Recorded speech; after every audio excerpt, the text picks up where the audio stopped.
Hello everyone, and welcome back to Nightmare Narratives. I can picture some of you already in bed, maybe some of you just getting home from work. Wherever you are, whatever time it is, I'm glad you're here. If this helps you relax or sleep, please like and subscribe. It means a lot. Now, let's get you comfortable, and I'll tell you tonight's story.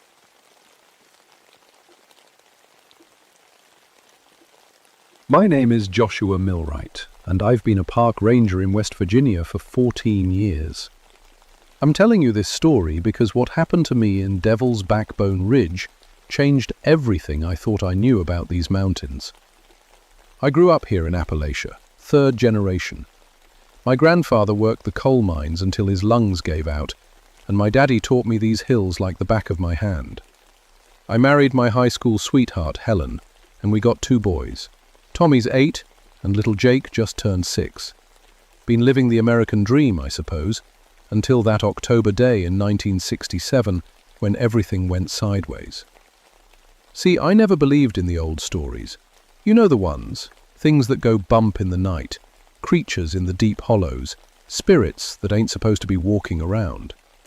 My grandmother used to tell tales about things in the mountains that would make your hair stand up, but I figured they were just stories to keep kids from wandering off.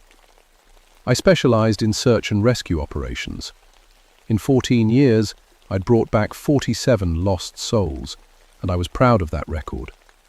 When folks got turned around in these woods, or when hunters didn't come home when they were supposed to, they called me. I knew every trail, every cave, every creek in 100 square miles of Monongahela National Forest. It was a Thursday morning when the call came in.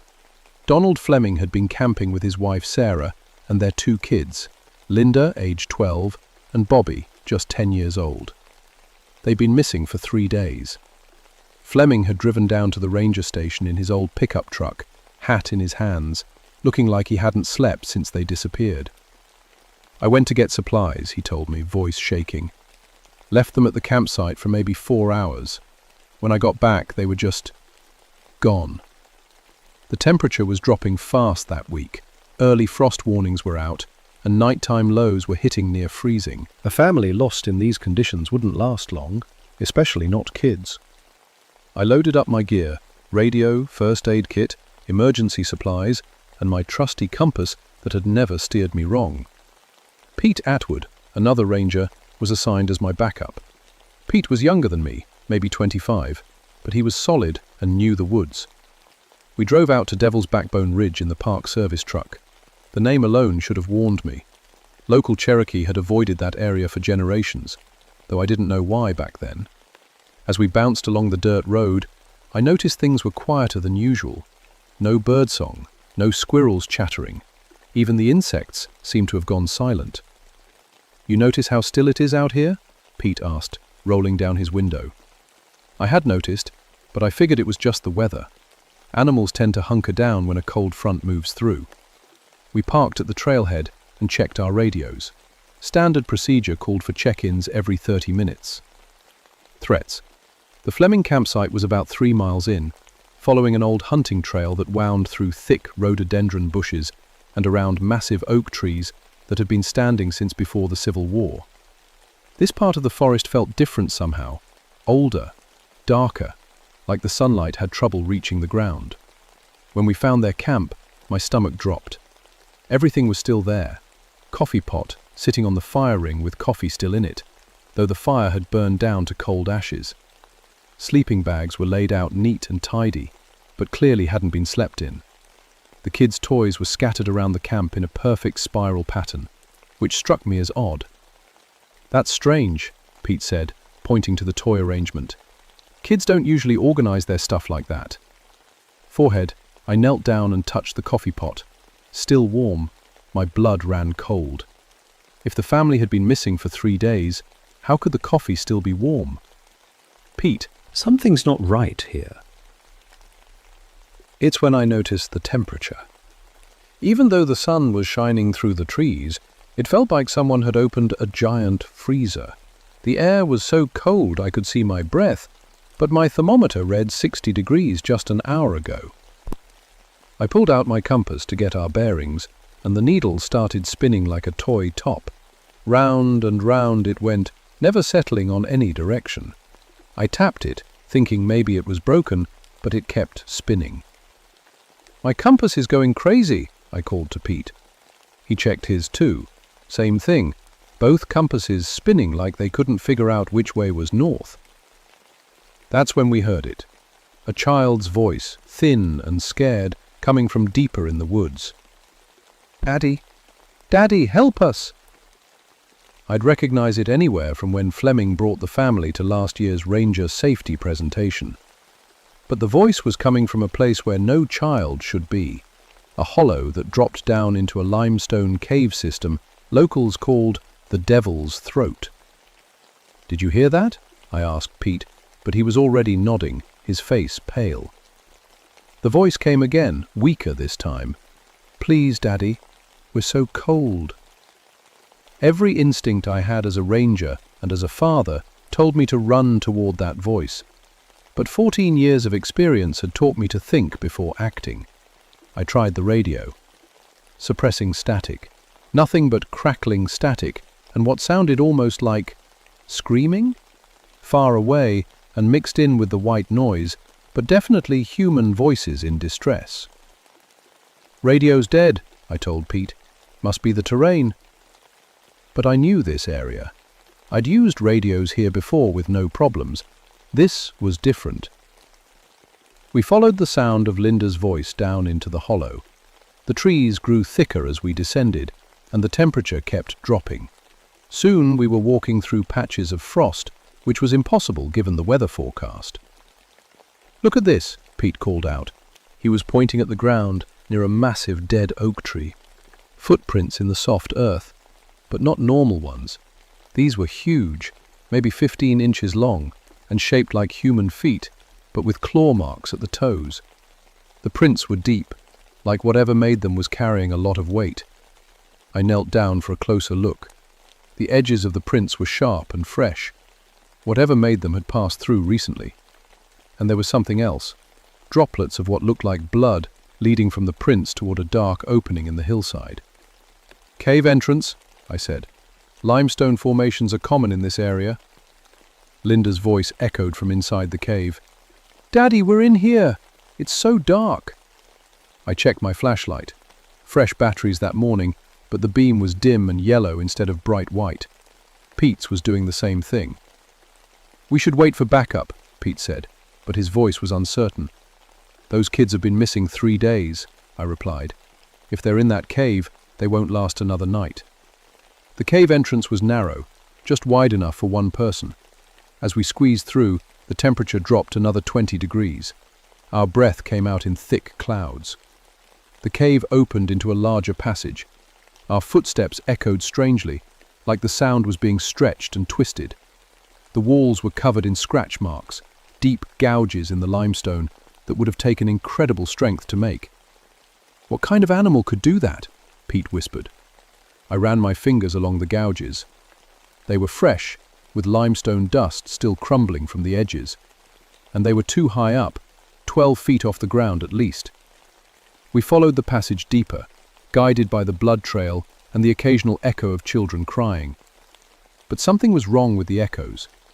Sometimes the voices seemed to come from ahead of us, sometimes from behind, sometimes from above.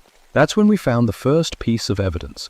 Sarah Fleming's red jacket, torn and bloody, hanging from a rock formation like someone had placed it there deliberately. "Mrs. Fleming!" I called out. No answer except our own voices bouncing back at us. Pete picked up the jacket with the tip of his flashlight beam. "Josh, look at this." The tears in the fabric weren't from catching on rocks. They were clean cuts, like from razor-sharp claws. And the blood was fresh, still damp. My flashlight started flickering. I banged it with my palm, but it kept dimming. Pete's went out completely. "We need to get out of here," he said. "Something's very wrong." But as we turned to go back, we realized we had a problem. The passage behind us looked different. Where there had been one tunnel, now there seemed to be 3. The cave system was bigger than we thought, with multiple passages branching off in different directions. "Which way did we come from?" Pete asked. I couldn't tell. In the dim light, all the passages looked the same. That's when we heard it. Not the children's voices this time, but something else. A sound like someone chewing, mixed with the crack of breaking bones. It was coming from deeper in the cave system. "What is that?" Pete whispered. Before I could answer, we heard Donald Fleming's voice echoing through the caves. But it was wrong somehow. Too deep, too hollow, like it was being spoken through a tube. "Boys, down here! I found them! They're hurt bad, but they're alive!" Relief flooded through me. We'd found them. But as we moved toward Fleming's voice, Pete grabbed my arm. "Josh," he said quietly, "didn't Fleming say he was at the ranger station when we left? How did he get here?" Penetration hit me like a punch to the gut. Fleming was still back at headquarters, filing the missing persons report. He couldn't be down here in these caves. So whose voice were we following? The chewing sounds grew louder, and Fleming's voice called out again. "Hurry up, boys, Sarah's bleeding pretty bad." But now I could hear slurping quality that made my skin crawl. Blockchain gave one last flicker and went completely dark. In the absolute blackness of the cave, we heard breathing that wasn't our own. Deep, ragged, hungry breathing coming from somewhere very close by. We stood frozen, in complete darkness, listening to that horrible breathing. It was slow and deliberate, like whatever was making the sound was savoring the moment. "Pete," I whispered as quietly as I could, "do you still have matches?" After a tiny flame flared up as Pete lit a match. The light was weak, but it was enough to see that we were in a larger chamber now. The walls were covered with more of those deep scratch marks, and there were bones scattered on the ground. Old bones, yellowed with age. But what made my blood freeze was what I saw in the flickering light, just at the edge of the match's glow. A pale, impossibly thin arm disappearing around a corner. The arm was too long, with fingers that stretched like spider legs. The match burned down to Pete's fingers and went out. "Did you see that?" he breathed. Championships before I could answer, we heard children laughing somewhere in the darkness. Not scared crying like before, but happy laughter, like kids playing in a backyard. It was the most wrong sound I'd ever heard in that cold, bone-filled cave. "Uncle Pete! Uncle Josh!" It was Bobby Fleming's voice. "Come play with us!" The voice was coming from a passage to our right. Pete lit another match, and we could see drawings on the walls, not cave paintings, but something carved deep into the rock. They showed stick figures, but the figures were eating other figures.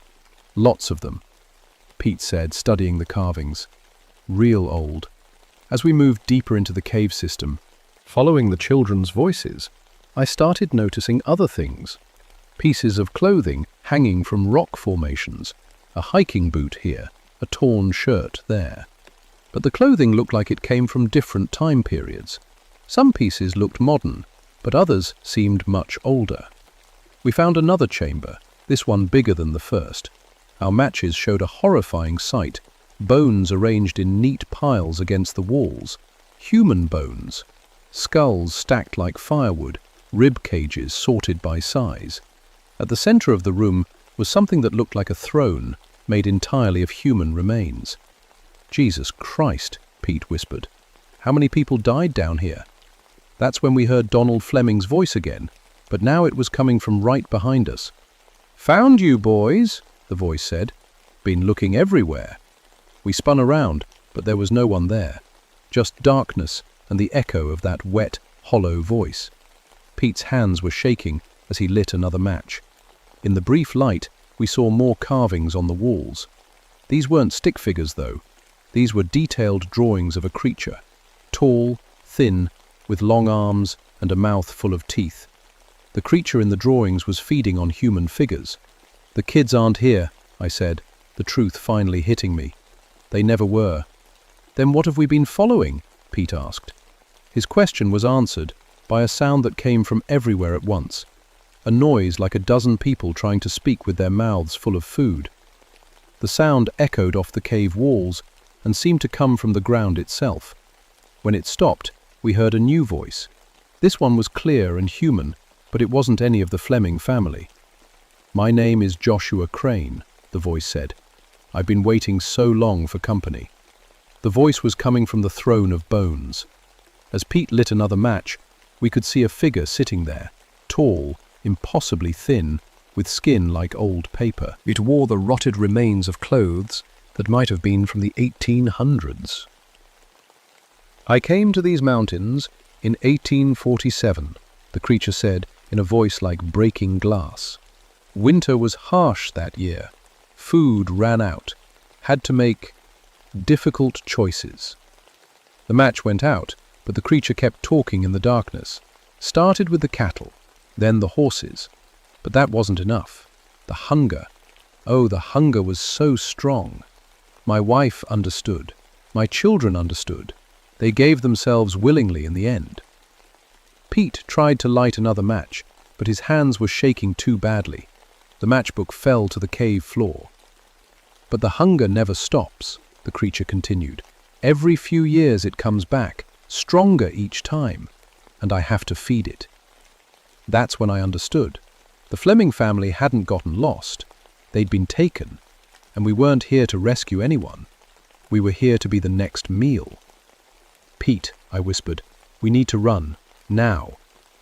But when I reached for where Pete had been standing, my hand found empty air. Somehow, in the darkness, he had vanished. "FedEx? Pete?" I called out. His voice came from somewhere above me. "Josh, help me." I looked up into the darkness and heard a wet, tearing sound, followed by Pete's scream. Then something warm and sticky dripped onto my face. Blood. I ran blindly through the cave passages, my hands stretched out in front of me, feeling my way along the walls. Behind me, I could hear that horrible chewing sound again, along with Pete's voice getting weaker and weaker. "Josh, don't leave me, please." But I kept running. God help me, I kept running. Proliferation. I stumbled into another chamber, this one smaller than the others. My hands found what felt like bundles on the ground, soft bundles wrapped in cloth. I didn't want to know what they were, but I had to check. My fingers found small bones, a child's skull, tiny rib cages. These were the Fleming children, or what was left of them. Prejudice. I heard footsteps, slow, deliberate footsteps that echoed through the caves. And that voice, Joshua Crane's voice, getting closer. "Don't run," he called out. "The hunger is easier if you don't fight it. Your friend learned that." I fumbled in my pocket for my emergency kit and found a small flashlight I'd forgotten about. It gave off just enough light to see that this chamber had only one way out, back the way I'd come. I was trapped. The footsteps stopped just outside the chamber. In the weak light of my small flashlight, I could see a shadow on the wall, the outline of something that stood nearly 9 feet tall, with arms that hung down to the ground. "You have children," Joshua Crane's voice said. "I can smell them on you. 2 boys. The younger one, he would be so tender." My blood turned to ice. How could this thing know about Tommy and Jake? "I've been watching your family for weeks," the creature continued, "learning about them. The older boy walks to school through the woods behind your house. The little one plays in your yard every evening after dinner." The shadow on the wall moved closer to the chamber entrance. "Bring them to me, Joshua Millwright. Bring them to the cave, and I'll make it quick. For all of you." "Never," I whispered. The creature laughed, a sound like breaking bones. "Then I'll come get them myself. And when I do, I'll make sure they understand that their daddy could have saved them, but chose not to." That's when I saw something else in the weak light. Drawings on the wall behind me that I hadn't noticed before. But these weren't like the others. These showed a man fighting the creature with what looked like a knife. The man was wearing what appeared to be Native American clothing. I looked closer and found something wedged into a crack in the rock. A small bundle wrapped in what might have been leather. Inside were objects I couldn't identify in the dim light, but one of them felt like a knife handle. "Cherokee," a new voice said from somewhere in the darkness. Not the creature's voice, but an older man speaking in accented English. "My great-grandfather bound that thing here in 1848. The binding is weakening. I spun around but saw no one.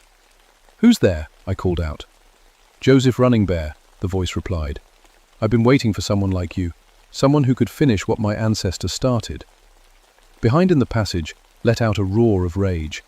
"The old man is dead, has been for 20 years. Don't listen to ghosts, Millwright."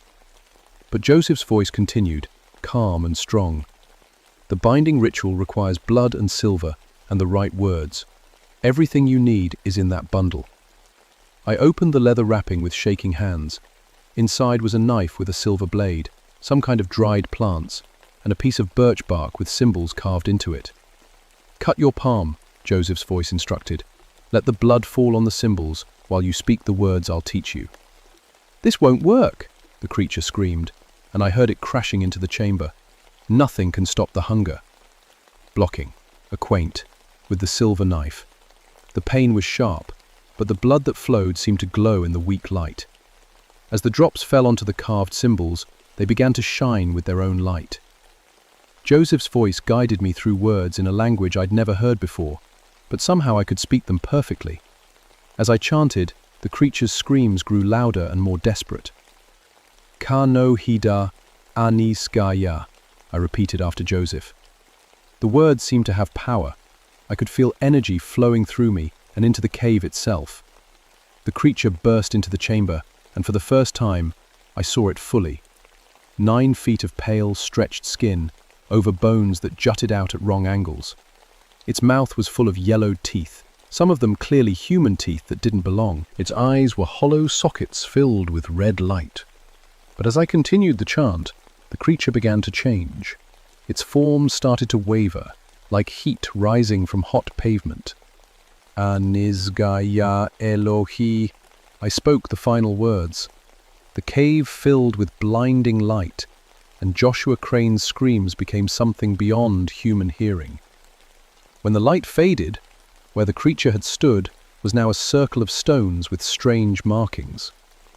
"It is done," Joseph Running Bear's voice said, "but not destroyed, only bound again. The binding will hold for many years, but not forever." "What does that mean?" I asked the empty chamber. "It means you are now the guardian. You must watch for signs that the binding is weakening, and when the time comes, you must teach another to do what you have done." Pete's torn uniform was gone. Even the blood on the walls had disappeared. Only the circle of stones remained. As I found my way out of the cave system, I realized that my compass was working again. My radio crackled to life with voices from the ranger station asking for my location. When I emerged into daylight, a search team was already looking for Pete and me. I told them we'd gotten separated in the cave system and that there had been a collapse. Pete was officially listed as a cave-in victim. The Fleming family was never found. The official report said they had likely fallen into an underground river system and been swept away. But I knew the truth. That was 3 months ago, and everything has changed. I can't eat meat anymore. The smell of cooking beef or pork makes me violently sick. Helen thinks it's trauma from finding those bones in the cave, and maybe she's right, but it's deeper than that. Sometimes when I look at meat, all I can see are the small bones I found in that chamber. Blindness now, dreams in Cherokee, even though I don't know the language when I'm awake. In the dreams, I see other creatures bound in other places throughout these mountains. And I see other men and women like me, guardians watching over the binding sites, making sure nothing escapes. Joseph Running Bear came to visit me 2 weeks after the incident. Turns out he wasn't dead after all. That was his grandfather who died 20 years ago. Joseph is a Cherokee elder who lives on the reservation, and he's been watching the cave site for decades. "You did well," he told me over coffee in my kitchen, "but this is just the beginning." He explained that there are dozens of these entities throughout Appalachia, all bound by his ancestors in the 1800s, when settlers like Joshua Crane gave in to unnatural hungers. Most of the bindings are holding, but some are weakening as the modern world encroaches on sacred sites. "You're part of a network now," Joseph said. "Other rangers, other guardians. We keep watch. We keep the binding strong. And when necessary, We stop things that should not walk the earth. Helen filed for divorce last month. She says I've changed, become distant and cold. She's taking Tommy and Jake to live with her sister in Ohio. I tried to explain that I was protecting them by staying away. But how do you tell your wife that an ancient cannibal spirit threatened your children without sounding completely insane? Part is not being able to tell her the truth. Not being able to explain why I wake up screaming, why I can't touch meat, why I spend every free moment hiking back to Devil's Backbone Ridge to check on that circle of stones. Last week, I started training a younger ranger named Marcus Thompson. He doesn't know it yet, but I'm preparing him to take over when I'm too old to do this job. The binding will outlast my lifetime, but it won't hold forever. I've documented everything in a journal that I keep locked in my cabin. Maps of other binding sites, descriptions of warning signs, copies of the Cherokee rituals Joseph taught me. Someday, someone else will need this information. The cave entrance has been officially sealed with concrete and steel barriers. Signs warn of unstable geology and cave-in danger. But I know the real reason it's closed. Sometimes, late at night, I drive out there and listen. The binding is strong, but I can still hear scratching sounds from deep underground. And sometimes, very faintly, I hear Joshua Crane's voice calling out promises of hunger and threats against my family. The thing is still there, still aware, still waiting. I'm 47 years old now, but I feel much older. The encounter aged me in ways that have nothing to do with time. My hair went grey almost overnight, and I have lines on my face that weren't there before. Joseph says it's the cost of touching the supernatural world. It leaves marks that never fade. But I'll keep watching. I'll keep the binding strong. And I'll train others to do the same when I'm gone. Because if there's one thing I learned in those caves, it's that some hungers never die. They just wait for their chance to feed again. Hiking in West Virginia, especially in the remote hollows where the old maps show Cherokee burial grounds, pay attention to the signs. If the birds go quiet and your compass starts spinning, if you find bones arranged in patterns or hear voices calling from caves, don't investigate. Just walk away. Some places are meant to stay empty, and some things are meant to stay buried. But sometimes, in the middle of the night, when the wind is howling through the mountains, I wonder if the binding will hold. I wonder if Joshua Crane's hunger is growing stronger. I wonder if I'll be enough to stop it when the time comes. Because it's not a matter of if the binding will weaken, it's a matter of when. And I'll be waiting when it does.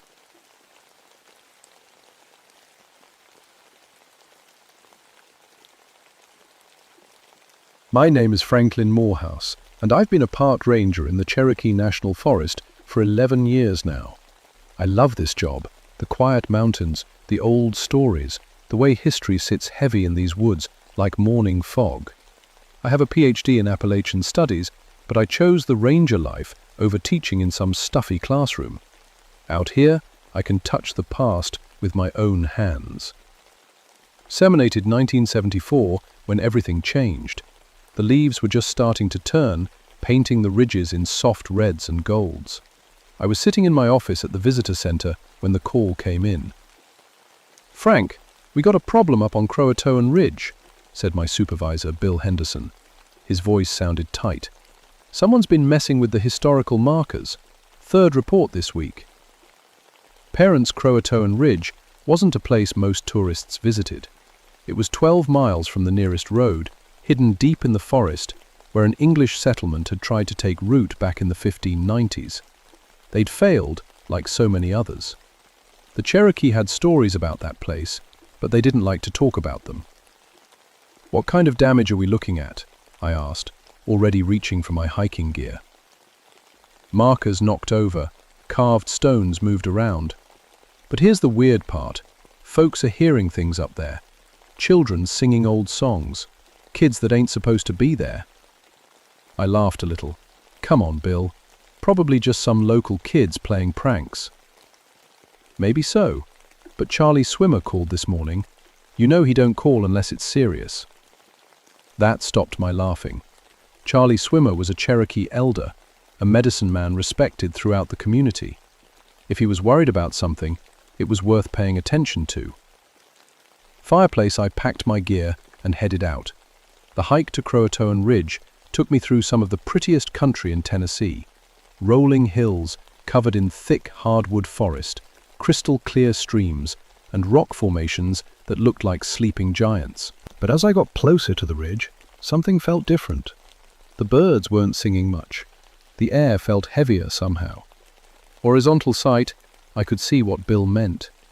The wooden markers that told visitors about the lost colony were scattered around like someone had kicked them over. But that wasn't the strangest part. The old foundation stones, some weighing hundreds of pounds, had been moved into a perfect circle. No way kids could have done that. I set up my camp and started documenting the damage. As the sun got lower, the forest around me grew quiet. Too quiet.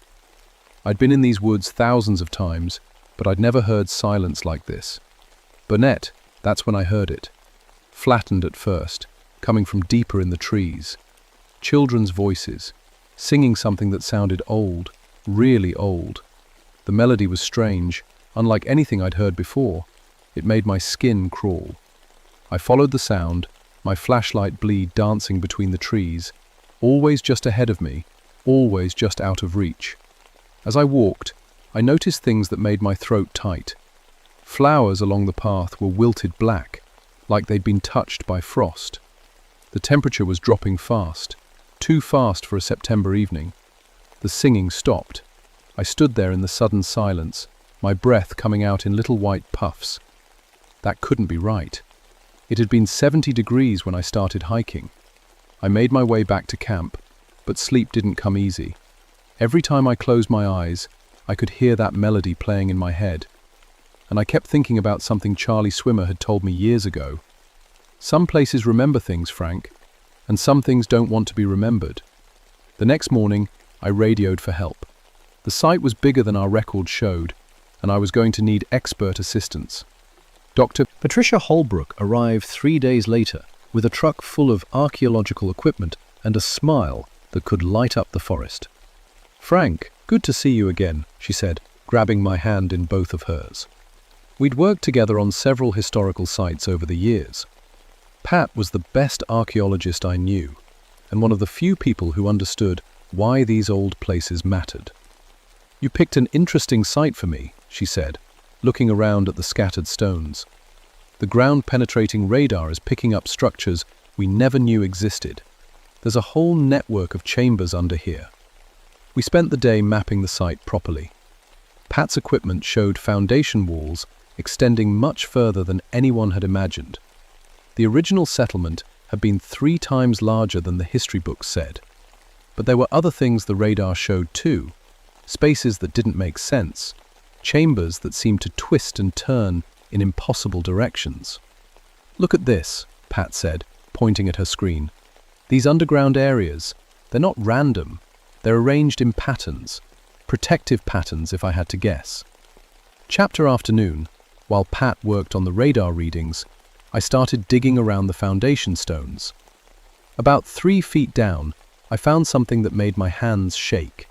A small skeleton, clearly a child's, buried without ceremony in what looked like a hastily dug grave. Then another, and another. "Pat, you need to see this." She came over and knelt beside me. Her face went pale when she saw what I'd uncovered. These children, they weren't buried properly. No coffins, no grave goods, just thrown in the ground. Why would they do that? I don't know, but whatever happened here, it happened fast. "Look at this." She pointed to scratch marks on the bones. These children didn't die peacefully.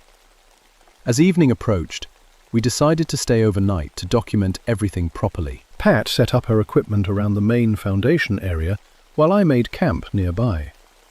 The sun disappeared behind the trees, and that unnatural quiet settled over the ridge again. That's when the temperature dropped, which I was talking to the chat, but returned the treat sofa stand. We can talk the formases with instance with his health. That's when the treat, by a future over the groom. That's when the concern was helping to the treats which was now between the croom, and I was being part of the shows of the world. The guest was with her time, and the people who the protectedly heard with her Britta world. But he took the temp, we defined individuals. That's when the temperature dropped again, which was a treat from the croom, and the faction cape in. The fought her to do, which was problem in the good court, in the fire. The right of the performance, but is not in the treat some of the croom, but is little different Britta. She treat, which was cloused, and she short her. But the world was released with her resolved, the shows of the treat, to really supposed. That's when the temperature dropped again, which was now between the croom, and the faction cape in. The first was working to the treats, which was wandered for the groom, which was cloused between the treat. The treat to grow enough, but he showed with the treat somewhere. The beginning that worg, which was crieted for the ridge. That's when the temperature dropped again, which was making the real time of the ridge. That's when the temperature dropped again, which was working to the treats, to really supposed. It is discovered while the treat, to really supposed. Per treat was alls, to find 'em. That's when the temperature dropped. Jesus, what's with the cold? Pat asked, pulling her jacket tighter. It was 70 degrees 5 minutes ago. The answer came in the form of laughter, children's laughter, echoing through the trees like silver bells. But there was something wrong with it, something that made my stomach turn. Frank, do you hear that? Flushing for my flashlight. The beam cut through the darkness, and that's when we saw them. 3 children stood at the edge of our camp, a boy about 10 years old, and 2 girls who looked younger. They wore clothes that belonged in a history book, rough wool and linen, the kind of thing English colonists might have dressed their children in centuries ago. But these kids were pale, almost see-through, and their eyes were completely black. "Hello," the oldest girl said, her voice sweet and clear. "Are you here to play with us?" Pat grabbed my arm. "Frank, those are the children from the graves. I recognize the clothing fragments we found." The boy smiled, and his teeth looked too sharp. "We've been waiting such a long time for new friends. Won't you come play with us?" I stood up slowly, putting myself between Pat and the children. Something deep in my gut was screaming that these weren't children at all. Not anymore. "We don't want any trouble," I said, surprised by how steady my voice sounded. The youngest girl giggled. "No trouble. We just want to show you our games. Our special games that we've been playing since the sickness took our parents."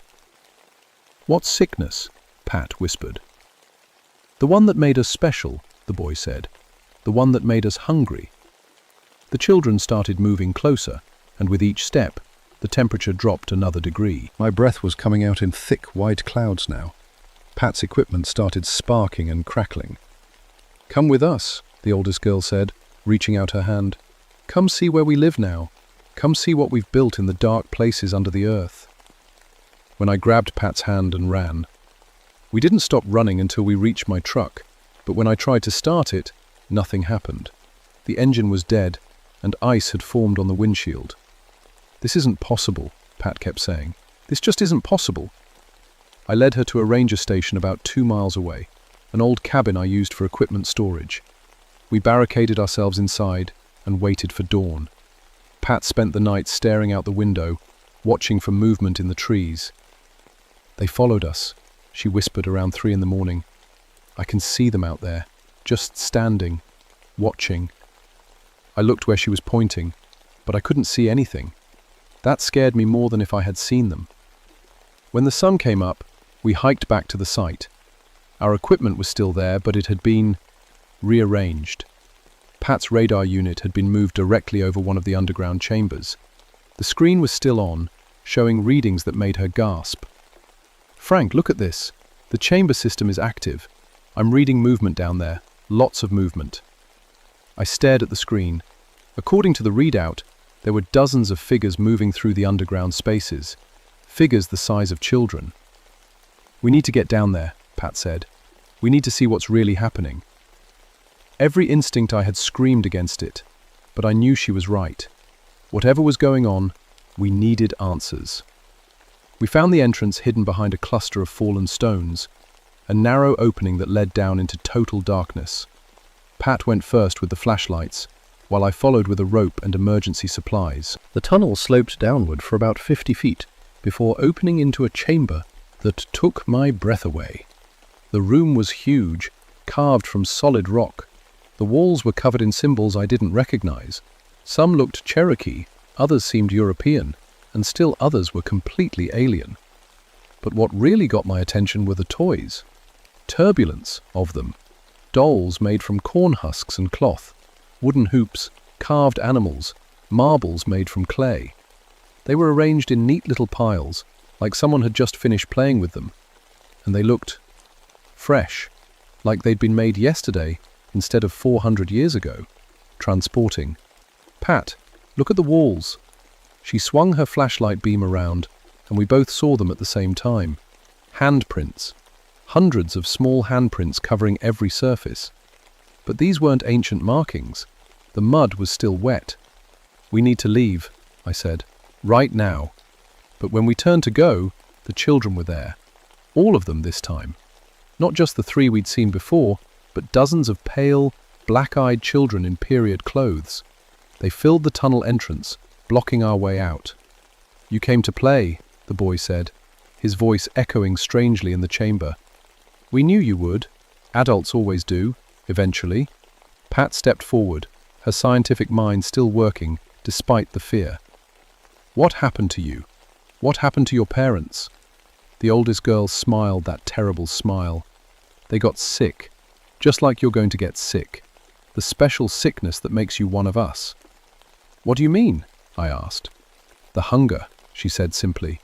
"The need to feed, to take what keeps you warm and bright and alive. Our parents fed us for a while, but they got all used up. We've been so hungry since then, so very, very hungry." That's when I understood. These things, whatever they were now, had killed their own parents, drained them somehow, and they'd been waiting down here for centuries, looking for new food. Pardon Sant suddenly gasped and grabbed her throat. I can't breathe properly." Lend as I could see what was happening. The color was draining from her skin, and her breath was coming out in short, shallow puffs. The children were doing something to her, feeding on her somehow. "Stop it!" I shouted. "Blankets," the boy laughed. "We're just playing. Don't you want to play too?" I grabbed Pat and pulled her toward a side tunnel I'd noticed, one the children hadn't blocked yet. We ran through narrow passages carved from stone, Pat getting weaker with every step. Behind us I could hear the children singing that horrible old song, their voices echoing off the walls. The tunnel led to another chamber, smaller than the first. This one was different though.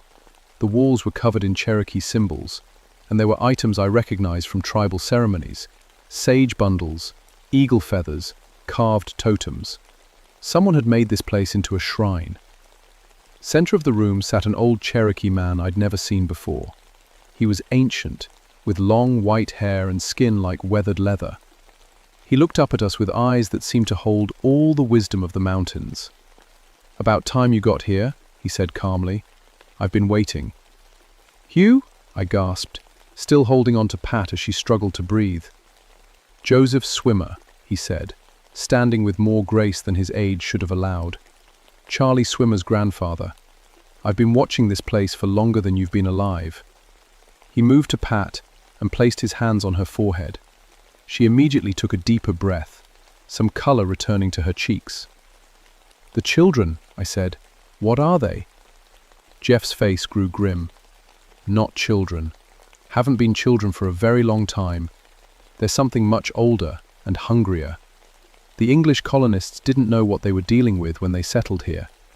This was sacred ground, protected by our people for good reason. Perceived from what? From things that should stay buried, the spirits that live in the dark places between worlds. The colonists built their settlement right on top of one of our binding sites, broke the protections we'd maintained for generations. Pat was sitting up now, looking more like herself. But the children we found, they were real children once. Neutral nodded sadly. Yes, real children who got infected by what lived under this ground. The entities possessed them, used their innocent appearance to get close to the adults. Then they fed, drained the life from their parents, their neighbors, everyone in the settlement. "How do you know all this?" I asked. "Because my people were here. We watched it happen. We tried to help, but it was too late. The binding was broken, and those things were loose. All we could do was contain them again. Symbols in this room, a new binding place. We've been maintaining it ever since, keeping those things locked underground. But you archaeologists, with your digging and your equipment, you've been weakening the seals. They're almost free now." As if to prove his point, we heard the children's voices getting closer. Their song was louder now, more urgent. "What do they want?" Pat asked. Joseph's eyes were dark with old knowledge. To feed, to spread. They've been trapped down here for centuries, getting weaker. But now they have fresh life force to drain. They'll use you to get stronger. Then they'll go looking for more victims. More children to possess. More adults to feed on. The singing was right outside the chamber now. I could feel that unnatural cold seeping through the walls. "How do we stop them?" I asked. Joel pulled out items from a leather pouch. Tobacco, sage, small carved stones. The old way, Cherokee way. But it requires sacrifice. Someone has to stay behind to anchor the new binding. Someone has to feed their life force into the protective wards to make them strong enough to hold. Pat grabbed my arm. "No, there has to be another way." "Sometimes there isn't," Joseph said quietly. "Sometimes protecting others means giving up everything." Swallowing. Battlefield. In the chamber dropped to freezing. Ice began forming on the walls. The children's voices were right outside now, no longer singing but whispering our names. "Frank, Patricia, come out and play with us." Joseph started his ritual, spreading tobacco and lighting sage bundles. The smoke swirled around us, and I could feel power building in the air. Real power, old and deep as the mountains themselves. "I'll do it," I said. "I'll stay." But Pat shook her head. "No, this is my fault. My equipment, my digging that weakened the seals. It should be me." Scratching sounds, like fingernails on stone. The children were trying to claw their way in. Joseph looked at both of us. "Neither of you understands. The binding doesn't require death. It requires choice. Someone has to choose to become part of this place, to become its guardian, to stay connected to the protective wards for the rest of their life." "What does that mean?" I asked. "It means whoever does this will be bound to this ridge forever. You'll age slower, live longer, but you can never leave for more than a few days at a time. Your life becomes about watching, protecting, making sure those things never break free again." The scratching stopped. The silence that followed was worse than any sound. Then the wall exploded inward. The children poured through the opening like a black tide, their eyes burning with ancient hunger. But they weren't children anymore. They were something else, something with too many teeth and fingers that ended in claws. Joseph troops 3 sacred stones at them, shouting words in Cherokee that seemed to burn the air itself. The creatures shrieked and fell back, but only for a moment. "Choose!" Joseph yelled over their screaming. "Choose now!" I looked at Pat, saw the terror in her eyes, and made my decision. I choose to stay. The power hit me like lightning. The binding ritual felt like being torn apart and put back together again. I could feel my life force connecting to every tree, every stone, every blade of grass on Croatoan Ridge. The Cherokee protections flowed through me, became part of me. The creatures that had once been children screamed as they were pulled back into the deep places. The power was too strong for them now, fed by my willing sacrifice. They fought it, clawing at the air, but one by one they disappeared into the darkness under the earth. The last thing I saw before I passed out was the oldest girl's face, twisted with fury and hunger. "This isn't over," she hissed. "We'll find another way. We always do." Then, silence. I woke up 3 days later in a Cherokee National Forest hospital. Pat was sitting beside my bed, her hand in mine. "The official report says you suffered from exposure and exhaustion," she said quietly. "Joseph Swimmer explained everything to his people, but the government, well, they have their own version of events." "What version is that?" "Gas leak from old mining equipment caused hallucinations. The underground chambers were declared geologically unstable and permanently sealed. All artifacts have been moved to secure storage, which means they've disappeared into some government warehouse." I sat up carefully. I felt different, connected to something vast and patient and old. Even here in the hospital, I could feel Croatoan Ridge calling to me. "How long can I stay away?" I asked. Patriotism Pat's eyes filled with tears. "Joseph says a few days at most before you have to go back." "Frank, what did you do?" "What I had to do." She squeezed my hand. "I'm staying in the area. Got myself assigned to document Cherokee historical sites. Someone needs to help you watch." 6 months later, I was back at work as if nothing had happened. Officially. Unofficially, I'd become something else entirely. I could sense disturbances in the forest from miles away.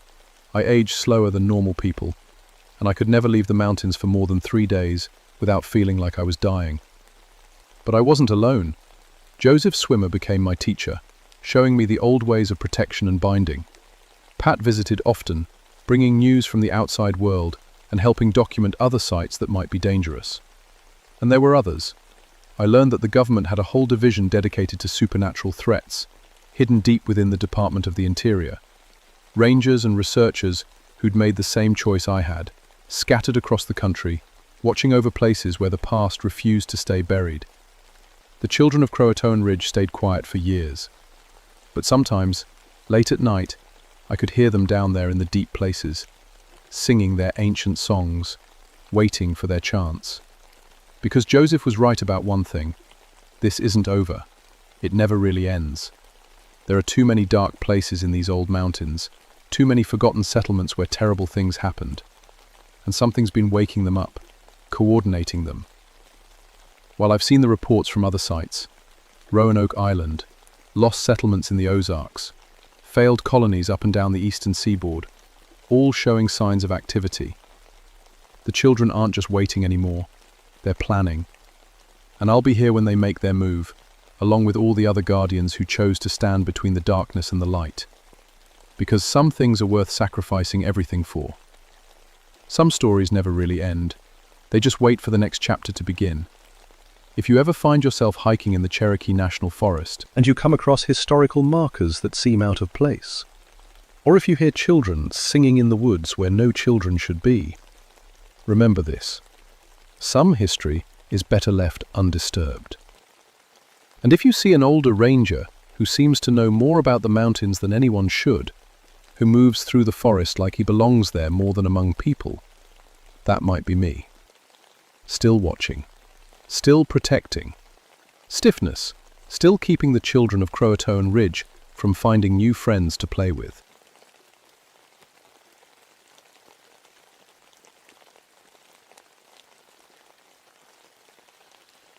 My name is Samuel Birchwood, and I've been a ranger at Daniel Boone National Forest for 17 years. I've pulled dead bodies out of caves, rappelled down cliff faces in thunderstorms, and once spent 3 days tracking a lost hiker through a blizzard. I thought I'd seen everything these Kentucky woods could throw at me. Was wrong. It started on a Tuesday morning in November 1983. The leaves had turned that deep amber color that makes tourists drive up from Louisville with their cameras. I was sitting in my office, working through paperwork, when the call came in. "Sam, we got a problem." It was my supervisor, Jim Crawford. His voice had that tight edge that meant serious trouble. "Missing persons report.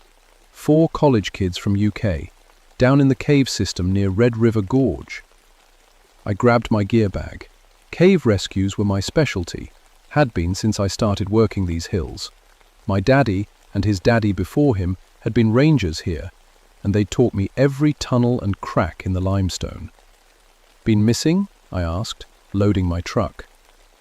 3 days. geology students doing some kind of research project. Last radio contact was Sunday night. That made my stomach twist. 3 days in those caves meant hypothermia, dehydration, or worse. The cave systems around Red River Gorge were like a maze underground. Easy to get lost, easier to get hurt. I drove out to the cave entrance they'd been exploring. It was one I knew well. We called it Morrison Cave, after the family that used to own the land. The students' cars were still parked at the trailhead. Their equipment was laid out neat and organized near the cave mouth, like they'd just stepped inside for a quick look. That's when I noticed something odd. Their rope was still anchored at the entrance, disappearing down into the darkness. But it was tied in knots I'd never seen before. Complex, twisted things that looked almost decorative. No caver I knew tied knots like that. Plausible. I called down into the cave. "Hello? UK geology team, can anyone hear me?" My voice echoed back, but there was something wrong with the echo. It sounded like it was coming from too far away, like the cave was much deeper than I remembered. I checked my gear one more time. Headlamp, backup light, rope, first aid kit, radio, everything a cave rescue required. I'd done this hundreds of times. But as I started down into Morrison Cave that morning, something felt different. The air was too cold for November. The limestone walls looked wrong somehow, like they'd been scratched or carved. And there was a smell. Not the usual cave smell of damp earth and bat droppings. This was something else. Something old. I called Jim on my radio. "Base, this is Birchwood. I'm going down.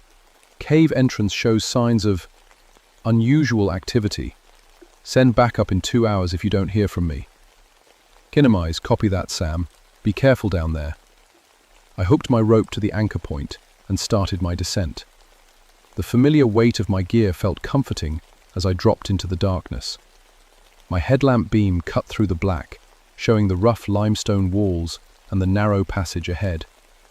After about 50 feet, the cave opened into a chamber I'd explored dozens of times before. Except it looked different now. Bigger.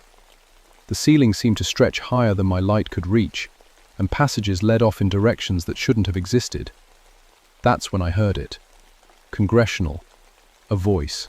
Soft, like a woman humming. It seemed to come from everywhere and nowhere, echoing off the walls in a way that made my skin crawl. Play back and listened hard. Just the drip of water and the sound of my own breathing. But I could swear I'd heard something. Discriminate. "Hello?" I called out. "UK geology team?" Came again, clearer this time. Definitely a woman's voice, but the tune was old-fashioned, like something my grandmother might have sung. It was coming from deeper in the cave. I checked my compass. The needle was spinning slowly, like it couldn't decide which way was north. I tapped it, thinking maybe I damaged it on the way down, but it kept spinning. Behind the sudden silence, I heard something that made my blood run cold. Scratching sounds, like fingernails dragging across stone. They seemed to come from all around me, from the walls themselves. I swept my light across the chamber, looking for the source. The scratching stopped. On the wall directly in front of me, carved deep into the limestone, were fresh letters. They looked like they'd been scratched there moments before. "Tell old Jack Bell his time has come." I stared at those words, my mind racing. Jack Bell was my grandfather's name. He died 15 years ago. Nobody called him Jack except family, and nobody alive knew he'd once explored these caves as a young man. The temperature in the cave suddenly dropped. I could see my breath in the beam of my headlamp. Ice crystals started forming on the walls, which was impossible 60 feet underground in November. That's when I decided to call for backup. I keyed my radio, but all I got was static. The signal should have been strong this close to the entrance, but something was interfering. I tried again, adjusting the frequency, but nothing came through except white noise that sounded almost like whispering. I decided to continue the search. 4 kids were down here somewhere, and whatever was happening to me, they were probably experiencing it too, maybe worse. the largest passage leading deeper into the cave. My rope played out behind me as I moved carefully through the tunnel. The walls here were covered in scratches, not random marks, but deliberate patterns, almost like writing, but in no language I recognized. The passage opened into another chamber, this one smaller and more familiar. I'd been here before during training exercises, but something was different. In the center of the room, where there used to be a small pile of rocks, someone had built a careful arrangement of stones. They formed a perfect circle, with strange symbols scratched into each rock. Inside the circle were 4 backpacks, modern ones, with University of Kentucky patches. I approached carefully, my light sweeping the area for any sign of the students. The backpacks were arranged neatly, like someone had placed them there on purpose. I opened the nearest one and found a wallet with a student ID. Jenny Morrison, age 20, geology major. Her notebook was still inside, filled with careful drawings of rock formations and cave maps. But the last few pages were different. The writing got more frantic, the letters bigger and shakier. I read the final entry by the light of my headlamp. November 13, day. Can't find the way out. Passages keep changing. Sarah swears the tunnel we came through isn't there anymore. Mike is talking to himself, says he can hear his dead sister calling him. The scratching sounds won't stop. Something is in here with us. Something that knows our names. The voice is getting stronger. It knows things about us. Personal things. It told Sarah about her father's drinking problem. It told Mike about the accident he never told anyone about. It's learning from us. Going to try the Eastern Passage. If anyone finds this, don't come looking for us. Get out while you can. Tell our families we love them. Kate is calling again. She wants to teach us something. She says we're special. Notebook slipped from my hands as I read that name. Kate. My grandfather used to tell stories about the Bell Witch, an old Kentucky legend from the 1800s about a spirit that tormented a family in Robertson County. The witch's name was Kate, but that was just a story, a legend. The humming started again, closer this time. It was coming from a passage I hadn't noticed before, one that definitely hadn't been there on my previous visits to this chamber. My compass was still spinning wildly, and now my watch had stopped working too. Followed the chants deeper into the cave. The passage was narrow, forcing me to crawl in some places. My headlamp illuminated scratch marks on every surface, forming patterns that hurt to look at directly. They seemed to shift and move in my peripheral vision. After what felt like an hour of crawling, the passage opened into the largest chamber I'd ever seen in this cave system. It was huge, cathedral-sized, with formations that shouldn't have existed, according to any geological survey I'd ever read. The chamber, I found 3 of the students. They were sitting in a circle, perfectly still, their eyes closed. For a moment I thought they were dead, but then I saw they were breathing. Slow, deep breaths, like they were sleeping. "Hey!" I called out, rushing toward them. "Can you hear me?" None of them responded. I knelt beside the first one, a young man with dark hair. His skin was cold to the touch, but he had a steady pulse. I checked his pupils with my penlight. They were dilated and unresponsive. That's when I noticed something that made my stomach turn. The 3 students looked older, much older. Their hair was streaked with grey, and their faces were lined with wrinkles. These were supposed to be 20-year-old college kids, but they looked like they'd aged decades. I checked the other 2. Same thing. Aged beyond recognition, but breathing steadily. "What happened to you?" I whispered. That's when she answered me. "They learned," said a voice right behind my ear. I spun around, my light cutting through the darkness, but there was no one there. "Absorbs the secrets of the deep places," the voice continued. It was definitely a woman's voice, with a slight accent I couldn't place. Old-fashioned, like the humming had been. "Just like you're going to learn, Samuel Birchwood." The voice knew my name. "Who are you?" I called out. "Where's the 4th student?" Laughter echoed through the chamber, coming from everywhere at once. "Oh, Samuel, your grandfather told you about me, didn't he? Old Jack Bell knew exactly who I was." My blood ran cold. My grandfather's name was Jack Birchwood, not Bell. But his mother had been a Bell before she married. It was a connection I'd never thought about. "Kate," I whispered. "Very good," the voice purred. "Kate Batts, the Bell Witch.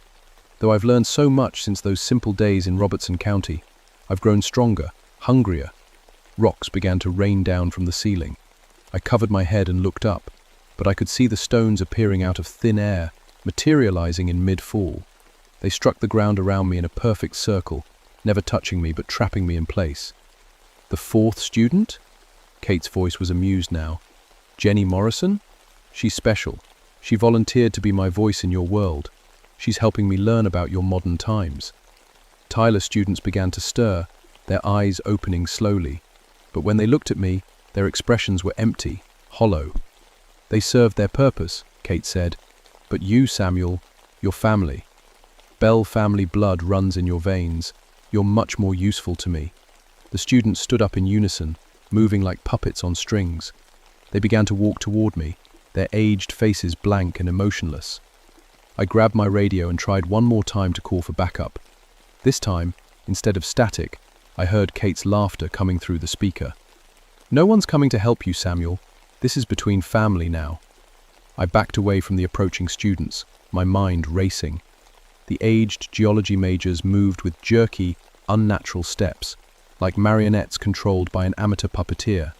Their eyes were completely white now, no iris or pupil visible. I demanded. Kate's laughter filled the chamber. "I gave them what they wanted. Knowledge. They came here seeking secrets of the earth, and I showed them truths that mortal minds aren't meant to hold. The knowledge aged them, consumed them from inside." I reached the wall of the chamber and could retreat no further. The three students stopped just a few feet away, swaying slightly, their mouths opened in unison. "Join us, Samuel," they said in Kate's voice. "Your bloodline makes you perfect.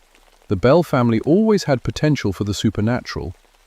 "I'm not a Bell," I said, trying to keep my voice steady. "My name is Birchwood." "Names change," Kate replied through the students. "Blood doesn't. Your great-great-grandmother was Elizabeth Bell, sister to old John Bell himself, the one I tormented so deliciously in Tennessee.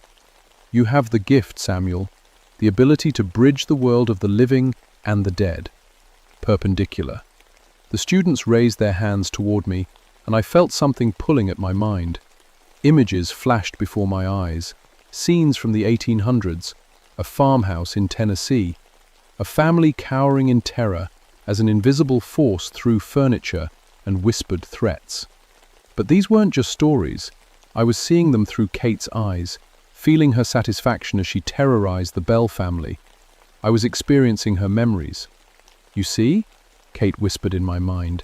"You can touch my realm already. With proper guidance, you could become so much more." I fought against the visions, focusing on the present. My training kicked in. I was a rescue ranger. My job was to get these people out alive. "Where's Jenny Morrison?"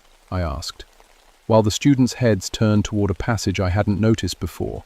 It was behind a formation of flowstone that definitely hadn't been there when I entered the chamber. "She's becoming," they said in unison, "transforming. Soon she'll be able to walk in your world as my avatar." Undecided, out my emergency flare and lit it. The red light filled the chamber, and the students stepped back, hissing like cats. Apparently, Kate's control had limitations. I moved toward the new passage, holding the flare high. The students followed but kept their distance, like vampires avoiding sunlight. Passage was narrow and led steadily downward. The walls here were covered in what looked like Cherokee petroglyphs, but they were moving, shifting in the flickering light of my flare. Some showed human figures. Others depicted a massive shadow with reaching arms. I could hear Jenny Morrison before I saw her. She was singing, the same old-fashioned tune I'd heard Kate humming, but in a young woman's voice. It was beautiful and terrifying at the same time. The passage opened into a smaller chamber, and there she was. Jenny Morrison sat cross-legged in the center of the room, but she looked wrong. Her skin was pale as milk, almost translucent, and I could see dark veins underneath like a spider web. Her blonde hair had turned white, and her eyes were solid black. She was holding something in her hands, a small stone covered in symbols. As she sang, the symbols glowed with a cold blue light. "Jenny?" I called softly. She stopped singing and looked up at me. When she smiled, her teeth were sharp and pointed. "Hello, Cousin Samuel," she said in Kate's voice. Jenny was kind enough to lend me her body. She's still in here, screaming. Would you like to hear her? Contorted, and suddenly she spoke in her own voice, young and terrified. "Help me! She's inside my head! She won't let me!" Kate's personality slammed back into control. "Quiet, child. Adults are talking." I held up the flare. "Let her go." "Oh, I don't think so. Jenny Morrison has a very special gift. She can channel spiritual energy through her living body." It took me weeks to find someone with a proper sensitivity. Her grandmother was Cherokee, you see. Indigenous bloodlines often carry the old gifts. Made Jenny stand up, moving her like a puppet. The possessed girl began to walk toward me. "But you, Samuel, you're even better. Bell blood and Cherokee heritage through your great-grandfather's line. You could host me completely, give me a permanent foothold in this world." My radio crackled to life. Through the static, I heard a familiar voice. "Sam? Sam, if you can hear me, I'm coming down.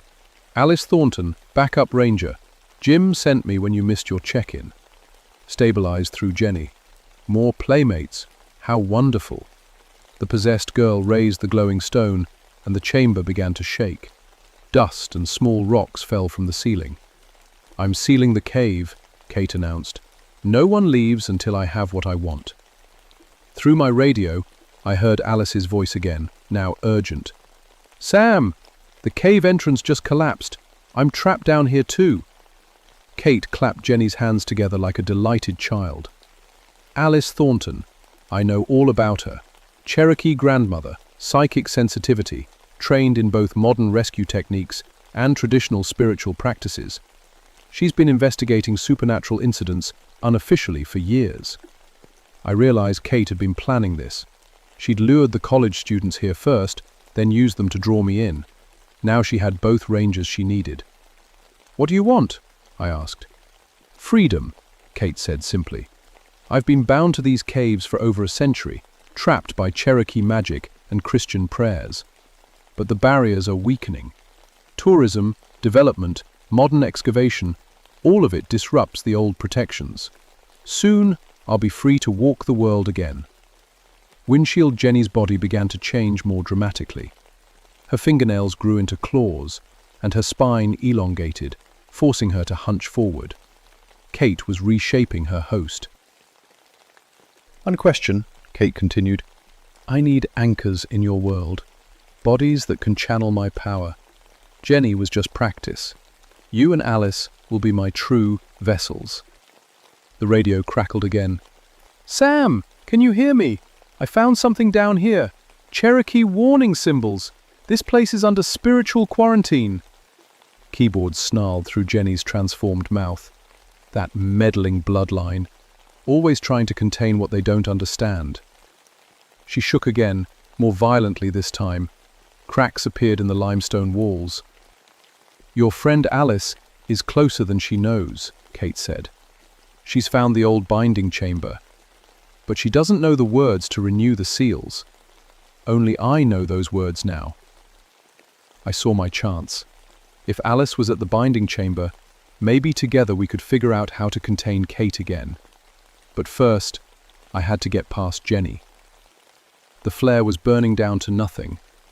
In a few minutes, I'd be in total darkness, with whatever Kate had turned Jenny Morrison into. I made my decision and ran.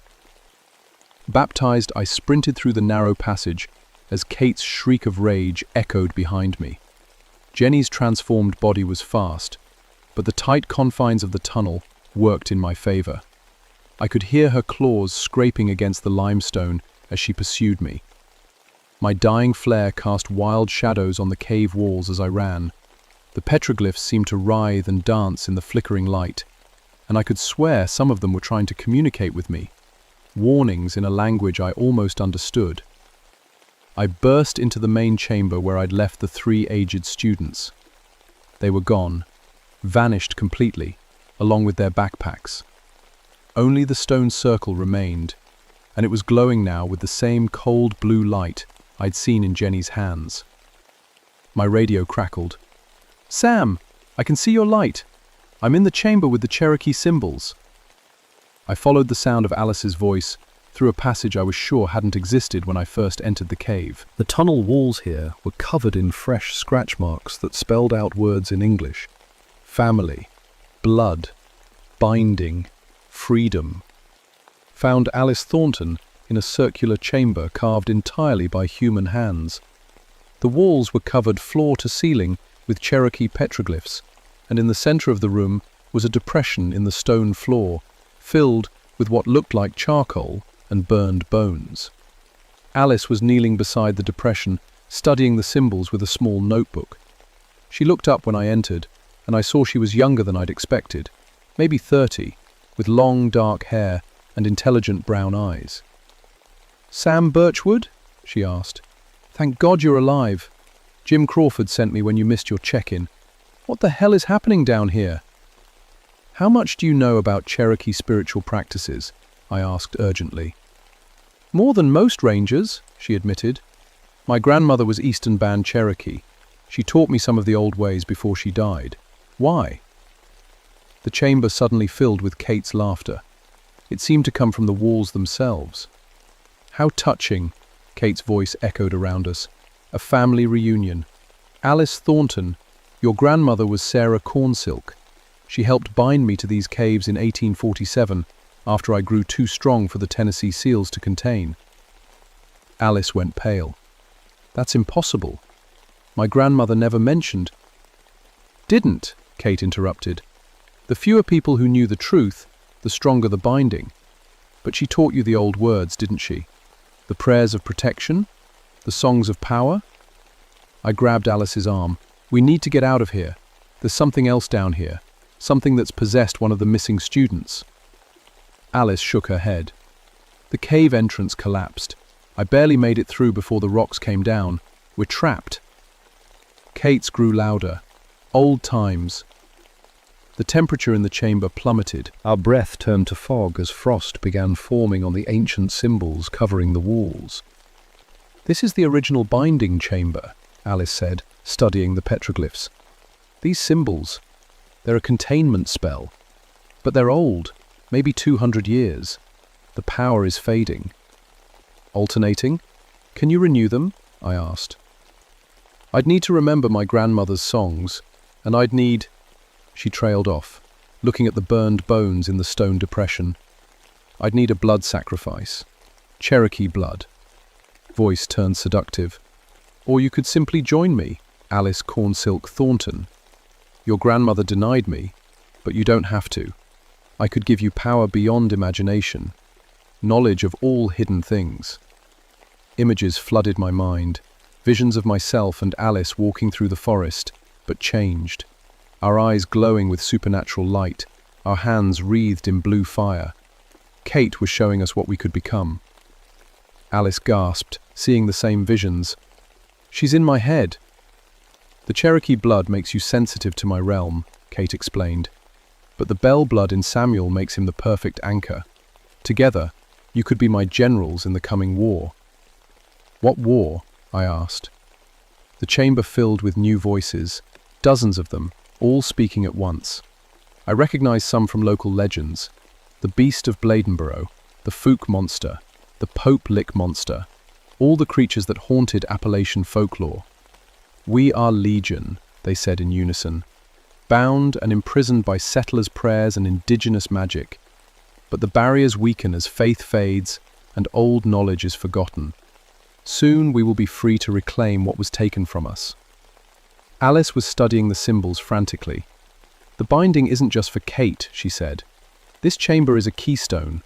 If it fails, every supernatural entity in the Appalachians goes free." Kate's voice turned threatening.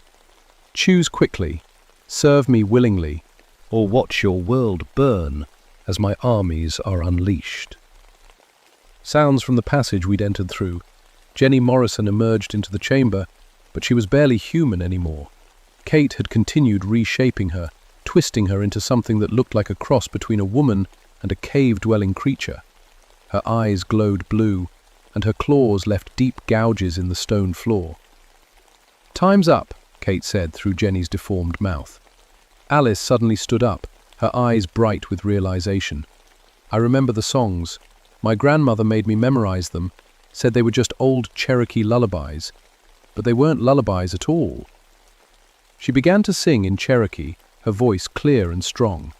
The symbols on the walls began to glow in response, pulsing with golden light that pushed back against Kate's cold blue radiance. Kate shrieked in rage, and Jenny's transformed body lunged toward Alice. I intercepted her, tackling the creature to the ground.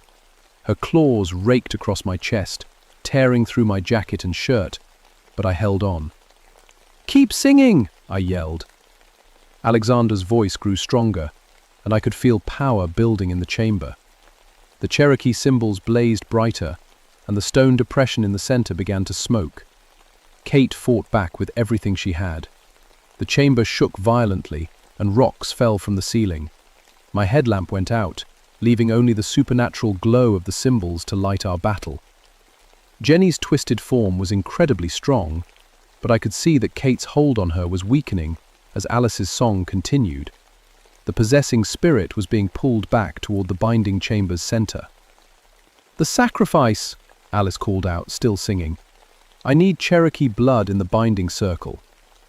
Without hesitation, I drew my knife and cut across my palm. My blood, carrying both Bell and Cherokee heritage, dripped onto the burned bones in the stone depression.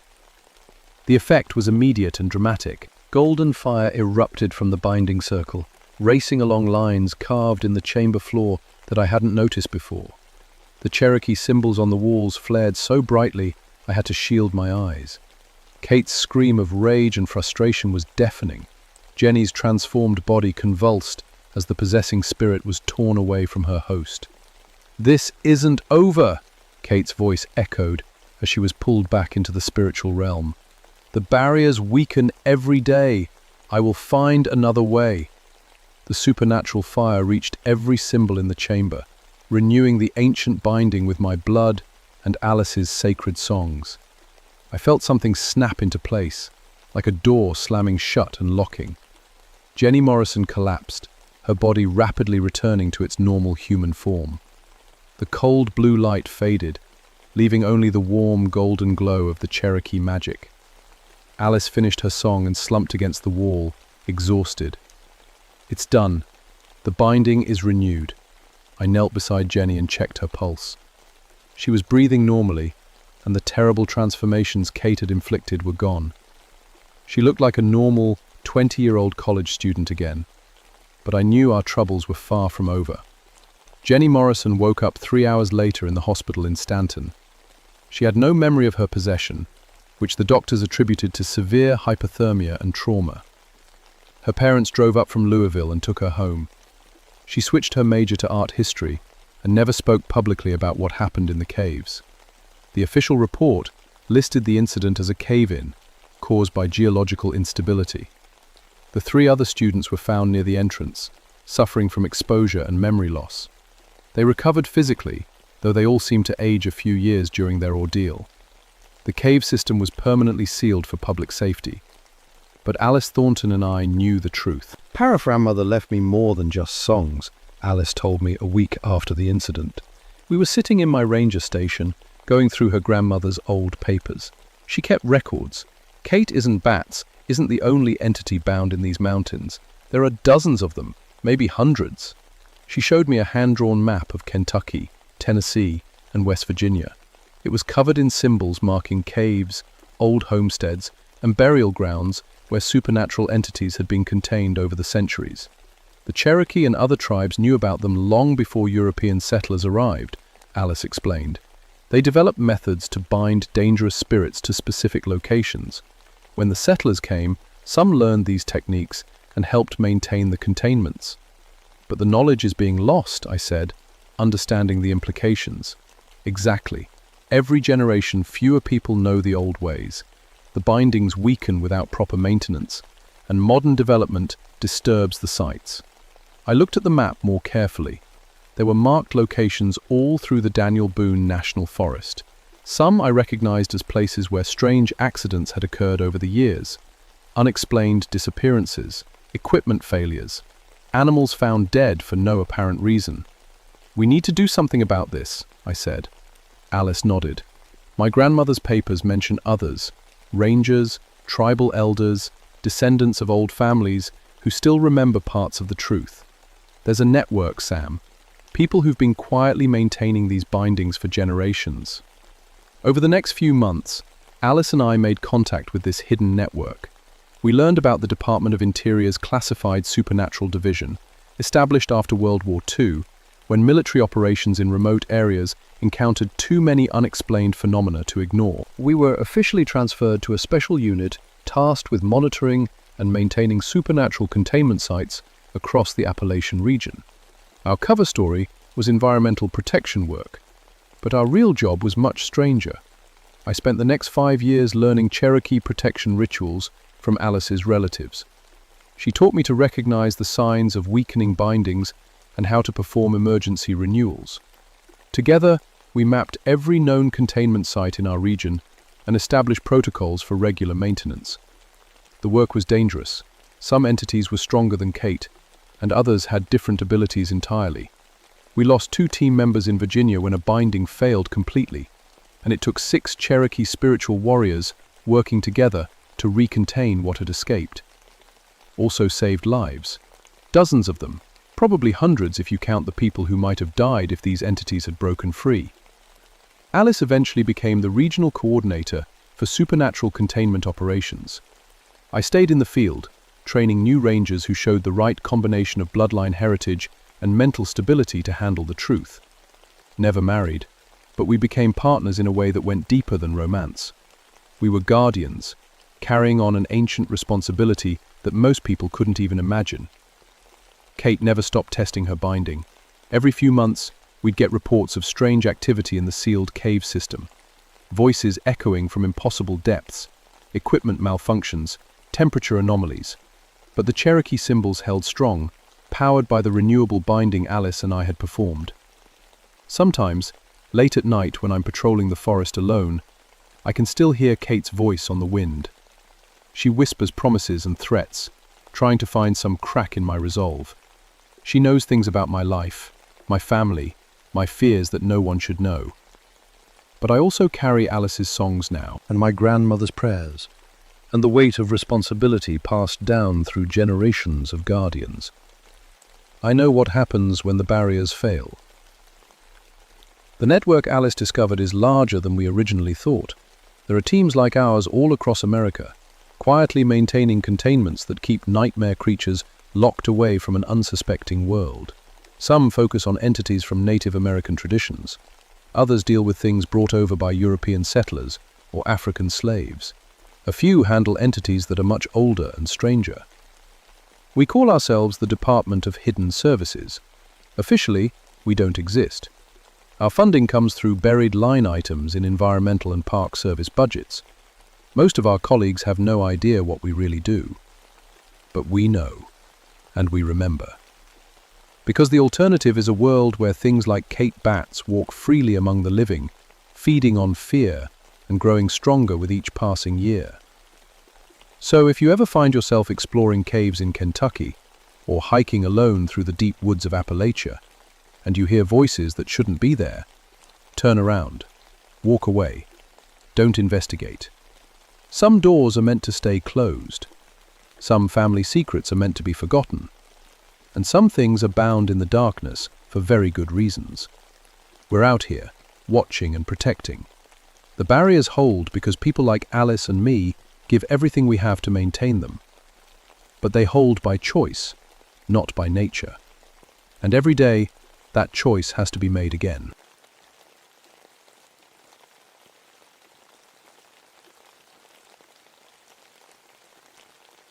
My name is David Shadowmere, and I've been a park ranger for 15 years.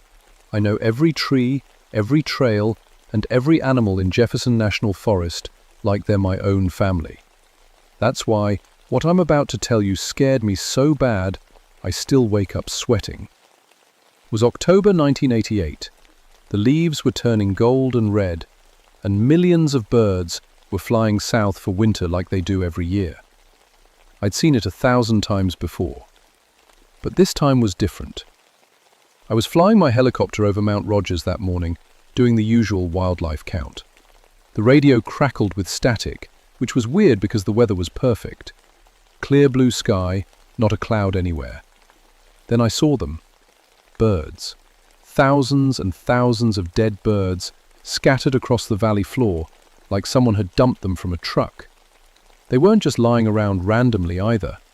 They were arranged in perfect circles and straight lines, making patterns that hurt my eyes to look at.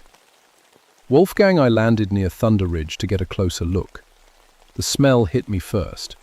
Not the normal smell of death, but something else. Something wrong, like metal and lightning and fear all mixed together. I'd been in the Air Force before becoming a ranger. I'd seen plane crashes and war zones. But nothing prepared me for what I found down there. 10,000 birds, maybe more. Robins, hawks, geese, songbirds, every kind you could think of. All dead, all arranged in those impossible patterns. I picked up a robin. Its body was perfect. No wounds, no signs of disease. Its eyes were still bright and clear. It looked like it had just stopped, like someone had turned off a switch. My radio squawked. "Ranger Shadowmere, you copy?"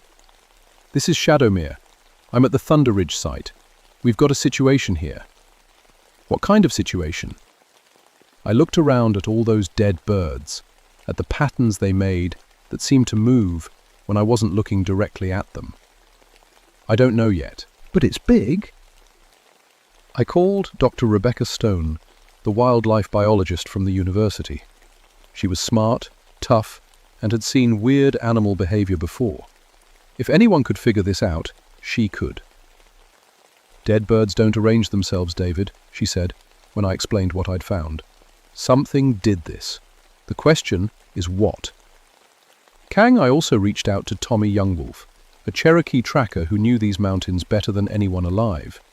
His grandfather had taught him the old stories, the ones most people called superstition. After what I'd seen, I wasn't so quick to dismiss anything. "The old ones warned about this," Tommy said, when he saw the photos I'd taken. "They called it the time when the sky demons hunt." I'd always been a facts and science kind of guy. Weather patterns, animal migration, forest management, things I could measure and understand. I'd heard the local stories about the Mothman, the creature people claimed to see flying around Point Pleasant. I figured it was just misidentified owls or people wanting attention.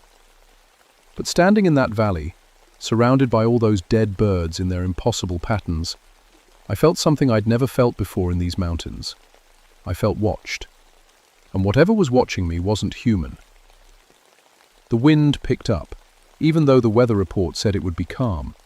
The trees started making sounds I'd never heard before, not rustling or creaking, but something like whispers, like they were trying to warn me about something. I decided to stay the night and observe the area. Set up camp near my helicopter with all my equipment, night vision scope, radio, flare gun, the works. If something came back to arrange more dead animals, I'd be ready. As the sun went down, the temperature dropped fast. Too fast for October. My breath started showing in the air, and frost began forming on the grass, even though it had been 70 degrees that afternoon. The first sound, a whooshing noise, like massive wings beating the air. But no bird flies at night that could make a sound that big. The whooshing came from overhead, moving in circles around my camp. I grabbed my flashlight and shined it up at the sky. The beam caught something for just a second, something huge and dark, with eyes that glowed red like tail lights. Then it was gone, and the sound faded into the distance. My hands were shaking as I reached for the radio, but when I turned it on, all I got was static. Every frequency, nothing but static. Even my emergency channel was dead. I was alone in those mountains, with something that could kill 10,000 birds in one night, and arrange them in patterns that made my head hurt to look at. something that was watching me from the darkness with glowing red eyes. And somewhere in my gut, I knew this was just the beginning. The next morning, Dr. Stone arrived with a van full of scientific equipment. She was a small woman with sharp eyes and no patience for nonsense. Tommy came in his old pickup truck, carrying a leather bag that his grandfather had given him. Unauthorized, Rebecca said, pulling on latex gloves. We walked through the death zone together.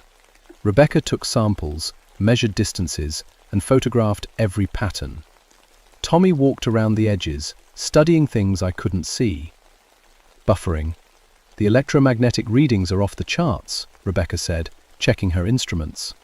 Whatever killed these birds left behind massive electromagnetic residue. Tommy knelt beside one of the bird circles. These patterns, they're the same ones carved in the old stones.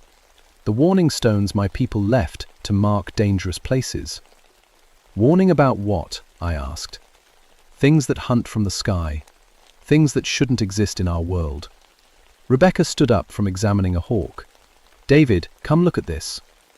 Flashlight's chest had been opened with surgical precision. Not torn or ripped like a predator would do, but cut clean with something incredibly sharp. Inside, every organ was missing except the heart. What kind of animal eats everything but the heart? She asked. No animal I know, I said. What about disease? Parasites? Sluggish, she shook her head. The organs weren't destroyed or consumed. They were removed, harvested. That afternoon we found more dead animals scattered throughout the forest. Deer, rabbits, squirrels, all with the same precise cuts, all missing the same organs, and all arranged in those impossible patterns. We need to call the State Wildlife Department, Rebecca said. This is beyond anything I've seen. Use the radio, we got nothing but static. Our cell phones showed no signal, even though we were in an area that usually had good coverage. It was like something was blocking all our communications. We should leave, Tommy said. Come back with more people, more protection. Prescribe fingers protection from what? Rebecca asked. We still don't know what we're dealing with.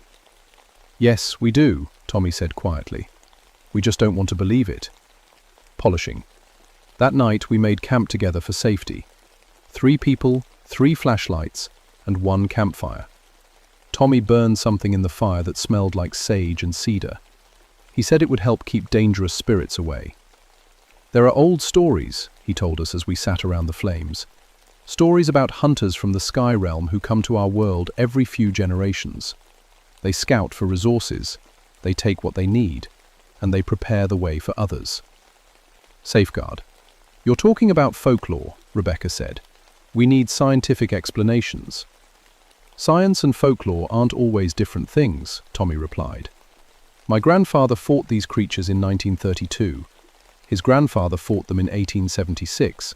They always come back.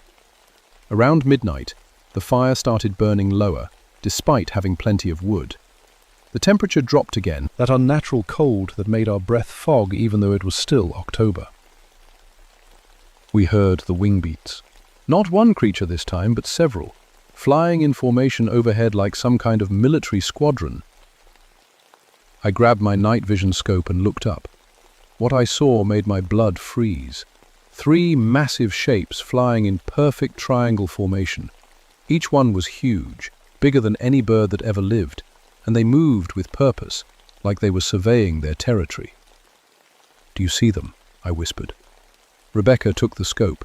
She was quiet for a long time, then handed it back without saying anything. Her face had gone pale. Didn't need the scope. They know we're here, he said. They're deciding what to do about us. One of the creatures broke formation and flew lower. As it passed overhead, I could see details that made my stomach turn. It looked almost human, but stretched and wrong. Arms that ended in claws, legs that bent the wrong way, and wings, massive leathery wings that blocked out the stars. Its eyes were the worst part. They glowed red like I'd seen before, but now I could see they were looking right at us, studying us, deciding if we were a threat. The creature let out a sound that wasn't quite a scream and wasn't quite a roar. It was like nothing I'd ever heard, and it seemed to go right through my bones. Every animal in the forest went silent. Then it flew away, rejoining the others as they disappeared over the ridge. "What the hell was that?" Rebecca whispered. "That," Tommy said, "was a scout. They'll be back with more, and next time they won't just observe." We packed up camp and hiked back to our vehicles in the dark. Nobody talked about what we'd seen, but we all knew our lives had just changed forever. We'd seen something that science said couldn't exist, and it had seen us back. As we reached the parking area, Rebecca's equipment started working again. Her electromagnetic detector was going crazy, showing readings unlike anything in her textbooks. Sluggish. "David," she said, staring at the display, "according to this, those things aren't just animals. They're generating electromagnetic fields strong enough to disrupt all our communications. That's not biology, that's technology." I started my truck, eager to get away from these mountains. But as we drove down the winding road, I kept checking my mirrors, because I had the feeling we were being followed by something that flew silently through the darkness above the trees. And I was right. We met the next morning at the ranger station. None of us had slept. Rebecca looked like she'd been staring at data all night, and Tommy seemed older somehow, like seeing those creatures had taken something out of him. "I've been researching similar incidents," Rebecca said, spreading papers across my desk. "Electromagnetic anomalies, mass animal deaths, unexplained aerial phenomena. It's happened before, but the reports get buried or dismissed." She showed us newspaper clippings going back 50 years, headlines about mysterious flying creatures, electromagnetic storms, and animal die-offs, all in remote areas, all covered up or forgotten. "Look at this," she said, pointing to a report from 1936. "West Virginia mining camp. 100 men reported seeing flying devils with glowing red eyes. 3 days later, a mine collapse killed 18 workers. The survivors said the creatures had been circling the mine for weeks." Terrera nodded grimly. 1876, Cherokee Reservation in North Carolina. My great-great-grandfather's journal describes the same things, called them sky hunters, said they came before disasters, like they could see the future. "That's impossible," I said. But even as I said it, I remembered the creature's eyes, the way it had looked at us like it knew something we didn't. My radio crackled to life. "Ranger Shadowmere, we have a situation at White Top Mountain. Campers reporting strange noises and equipment failures." I grabbed my keys. "We all go together. Nobody handles this alone." The drive to White Top took 30 minutes through winding mountain roads. The further we went, the quieter the forest became. No birds singing, no squirrels chattering. Even the insects had gone silent. We found the campsite easily enough. 3 tents still set up, but no people. Their campfire was cold, like it had been out for hours. But their coffee was still warm. "Hello?" I called out. "Forest Service! Anyone here?" Tommy was examining the ground around the tents. "Look at this," he said. The dirt around the campsite was marked with strange impressions, not quite footprints, but close. They were huge, bigger than any human foot, and shaped wrong, like someone had walked on legs that bent backward. Rebecca was checking the abandoned equipment. "Their radio is fried," she said, "completely dead. And look at this." She held up a camera. The back was open, and all the film had been exposed to light. Not just pulled out, but exposed with the precision of someone who knew exactly what they were doing. They don't want evidence, I realized. Whatever took these people, it's smart enough to destroy proof. A sound echoed from the ridge above us. That same inhuman cry we'd heard the night before, but closer, much closer. "We need to leave, now," Tommy said. But as we turned to go back to our vehicles, we found our path blocked. A creature stood between us and the parking area. It was even bigger than I'd thought, nearly 8 feet tall, with wings folded against its back like a massive cloak. Its red eyes fixed on us, with intelligence that was definitely not animal. "Nobody move," I whispered. "Don't run. Don't make sudden movements." The creature tilted its head, studying us.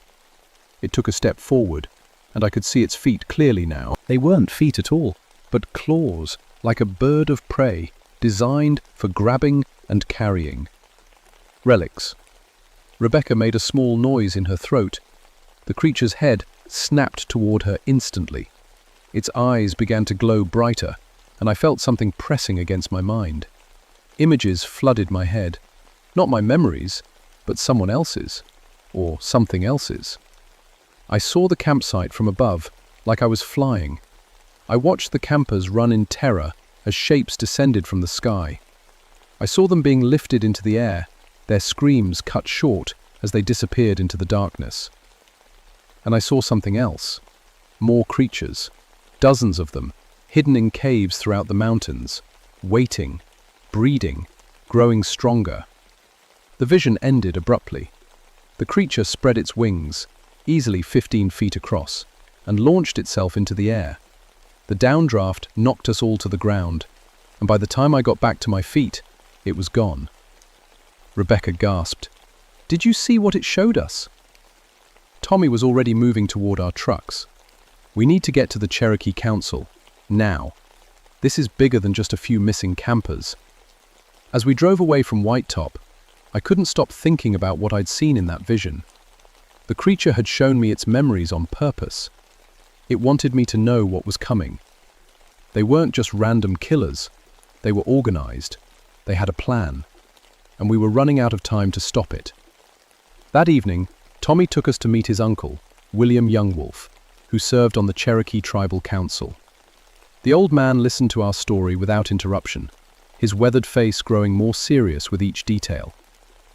"The time of choosing has come again," he said when we finished. "Every generation, we must decide whether to fight or hide. Your generation's turn has arrived." He led us to a room filled with old artifacts, weapons, stones carved with symbols, and books written in Cherokee syllabary. "These creatures are not from our world," he explained. "They come from a place where the sky touches other skies. They use our mountains as hunting grounds and breeding sites, and every time they come, they're stronger than before." Rebecca studied the carved stones. "These symbols, they match the patterns we found with the dead birds." William said, "Maps, breeding territory markers. They're claiming this land." "How do we fight them?" I asked. The old man smiled grimly, the same way my ancestors did, with courage, wisdom, and weapons they don't expect. An ancient wooden box, and pulled out what looked like an arrowhead made of black stone. But when I touched it, electricity seemed to run up my arm. "These were made for hunting sky demons," William said. "We'll need to make more, many more." Outside, something roared in the distance. Then another roar answered from a different direction, and another. They were calling to each other across the mountains, coordinating, preparing for something big.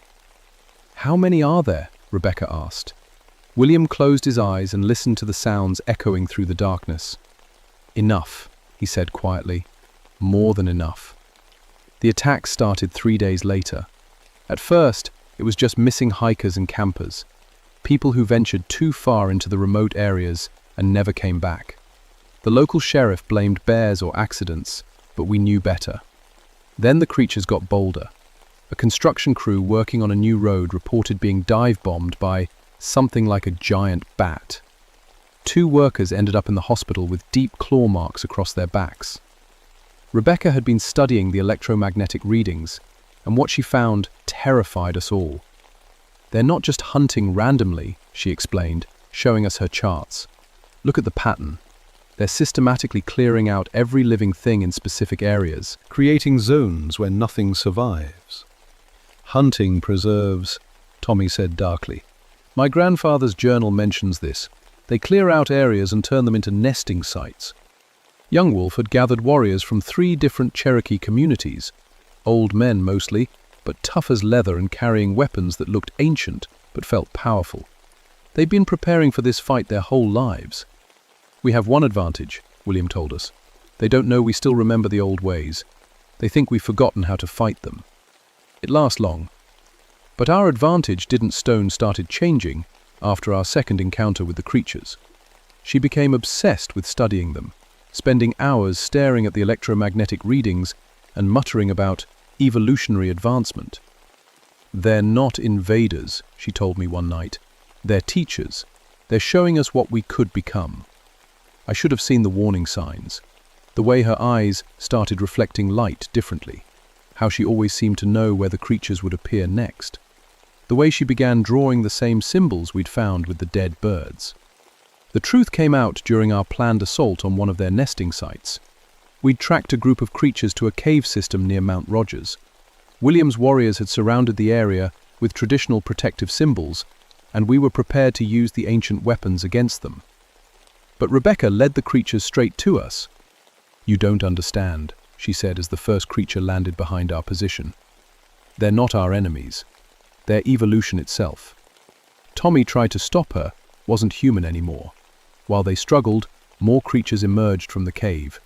Not 3 or 4 like we'd seen before, but dozens. "She's been talking to them," William realized. They've been using her to learn about us. The battle that followed was unlike anything I could have imagined. The Cherokee warriors fought with arrows and spears that seemed to burn the creatures when they struck. But for every creature we brought down, 2 more appeared from the darkness. I found myself face to face with the largest one yet, nearly 10 feet tall, with scars across its chest like old battle wounds. This was their leader, and it wanted me, specifically. Again, images flooded my mind, but this time I fought back. I forced my own thoughts into its head, showing it every detail of our defenses, every weapon we had, every person we were trying to protect. The creature recoiled in surprise. It hadn't expected resistance. "Defiance," I shouted to the others over the sound of battle. "Advance team for something bigger. They're preparing Earth for invasion." Turbulence put an arrow through the creature's wing, sending it crashing to the ground. But as it fell, it let out a piercing cry that echoed across the mountains. An alarm call. Wilson shouted, "More are coming, many more." We retreated toward our vehicles, carrying our wounded. Rebecca tried to follow us, but she wasn't Rebecca anymore. Whatever the creatures had done to her mind had taken away everything that made her human. Tommy made the hardest choice of all. As she ran toward the creatures to warn them of our escape route, he put an arrow through her heart. She died instantly, but the look of gratitude in her eyes told us she was herself again at the end. The sky filled with flying shapes as we reached our trucks, hundreds of them, all converging on our position. We'd kicked the hornet's nest, and now they were coming with everything they had. "Drive!" I yelled, gunning my engine. We raced down the mountain roads with creatures diving at our vehicles. My windshield cracked under the impact of claws. Ton's truck rolled twice when something grabbed it from above, but he crawled out and kept fighting. Bottom of the mountain, William performed one final ceremony. Using his own blood and words in the old language, he sealed the mountain passes. The creatures could still fly over, but they couldn't bring their young through the ancient paths anymore. It mended his life. As the seal took hold, every creature in the area converged on him. He died fighting, taking down 3 of them with his bare hands and the old weapons. The immediate threat was contained. The creatures retreated to their caves to regroup, and we had bought time to prepare for what was coming next. The visions had shown me the truth. This wasn't just about a few creatures in one mountain range. They had colonies all over the world, all preparing for the same thing. Blazing. A full invasion. And it was coming soon. That was 37 years ago. I'm an old man now, and I've spent every day since then watching the skies and training others to do the same. The government finally took notice after we presented them with proof they couldn't ignore. Bodies, photographs, electromagnetic recordings. But instead of going public, they classified everything and started their own secret program. Commissioner, I became the liaison between the military and the Cherokee spiritual warriors. It's a strange job, teaching helicopter pilots how to fight interdimensional creatures while learning ancient ceremonies that conceal doorways between worlds. Tommy survived that night on the mountain, though he carries scars that never fully healed.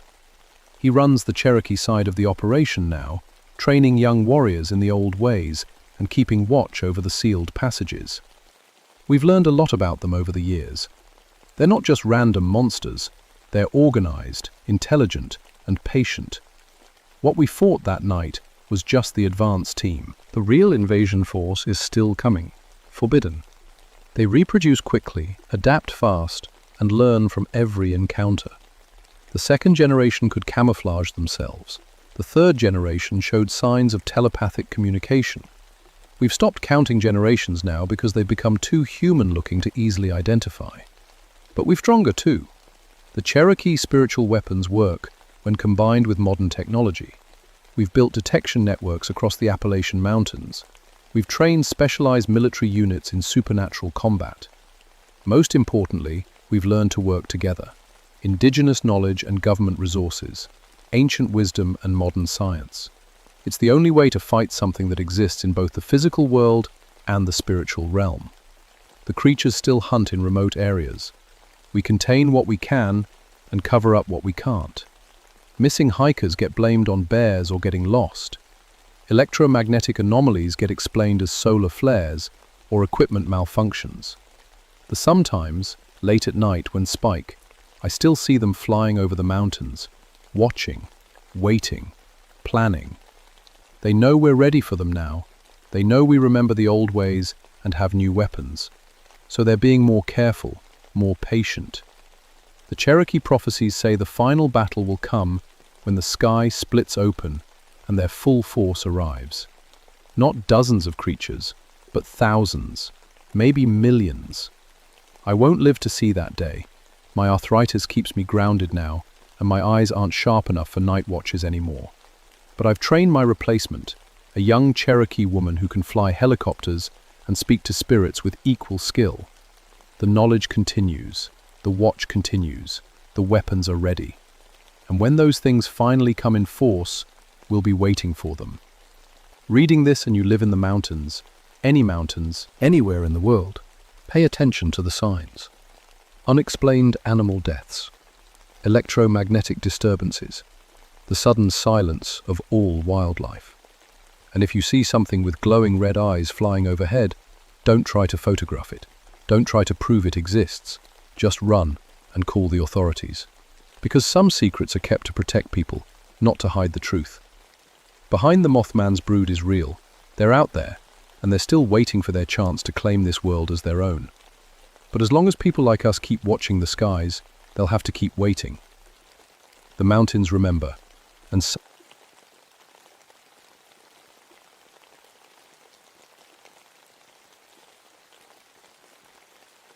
My name is Ernest Crowfeather, and I've been a park ranger at Great Smoky Mountains National Park for 12 years. People always ask about the name. Half Cherokee from my wife Lucy's side, half Irish stubbornness from my father's. The Cherokee part matters more than I knew back in 1959, but I'm getting ahead of myself. I was 34 then, with 2 kids and a job I loved. Lucy would pack me coffee in a thermos every morning, black as mountain soil, and I'd head out to patrol trails most folks never see. 25 miles from the nearest town, up where the old-growth forest still stands thick and quiet. That's my territory, the deep woods where cell phones don't work, and the nearest help is a day's hike away. October that year came early and cold. The leaves turned gold and red, like someone had set the mountains on fire. Hunting season was starting, which meant more people heading into places they had no business being. But hunters I could handle. What happened with the Mackenzie family was something else entirely. They came from Scotland, a grandfather, his son, daughter-in-law, and 2 grandkids. Good people by all accounts. Filed their camping permits properly, brought the right gear, told us exactly where they planned to hike. The kind of visitors who follow rules and respect the wilderness. When they didn't check out on schedule, we waited an extra day.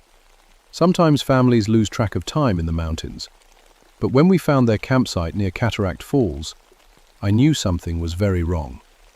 Racked, tents were shredded, not torn by wind or damaged by bears, shredded, long, clean cuts that went through canvas and aluminum poles like paper. Their food was untouched, still hanging properly in bear bags 15 feet off the ground. No animal goes to that much trouble to ignore food. But the tracks stopped my heart cold. Human footprints led into camp, normal hiking boots, size 10 or so. Then, halfway across the clearing, they changed. The left foot stayed human, but the right became something else. 4 toe pads and claws. Big claws. The kind that could shred a tent without effort. Psychologists, I'd been tracking animals since I was a boy, learned from my Cherokee grandfather before he passed. Bears, mountain lions, deer. I know their sign like reading a book. These tracks didn't belong to any animal I'd ever seen. Barbara Alex Morrison arrived with the search dogs around noon. Jake was good people, ex-military like me, steady hands, calm head.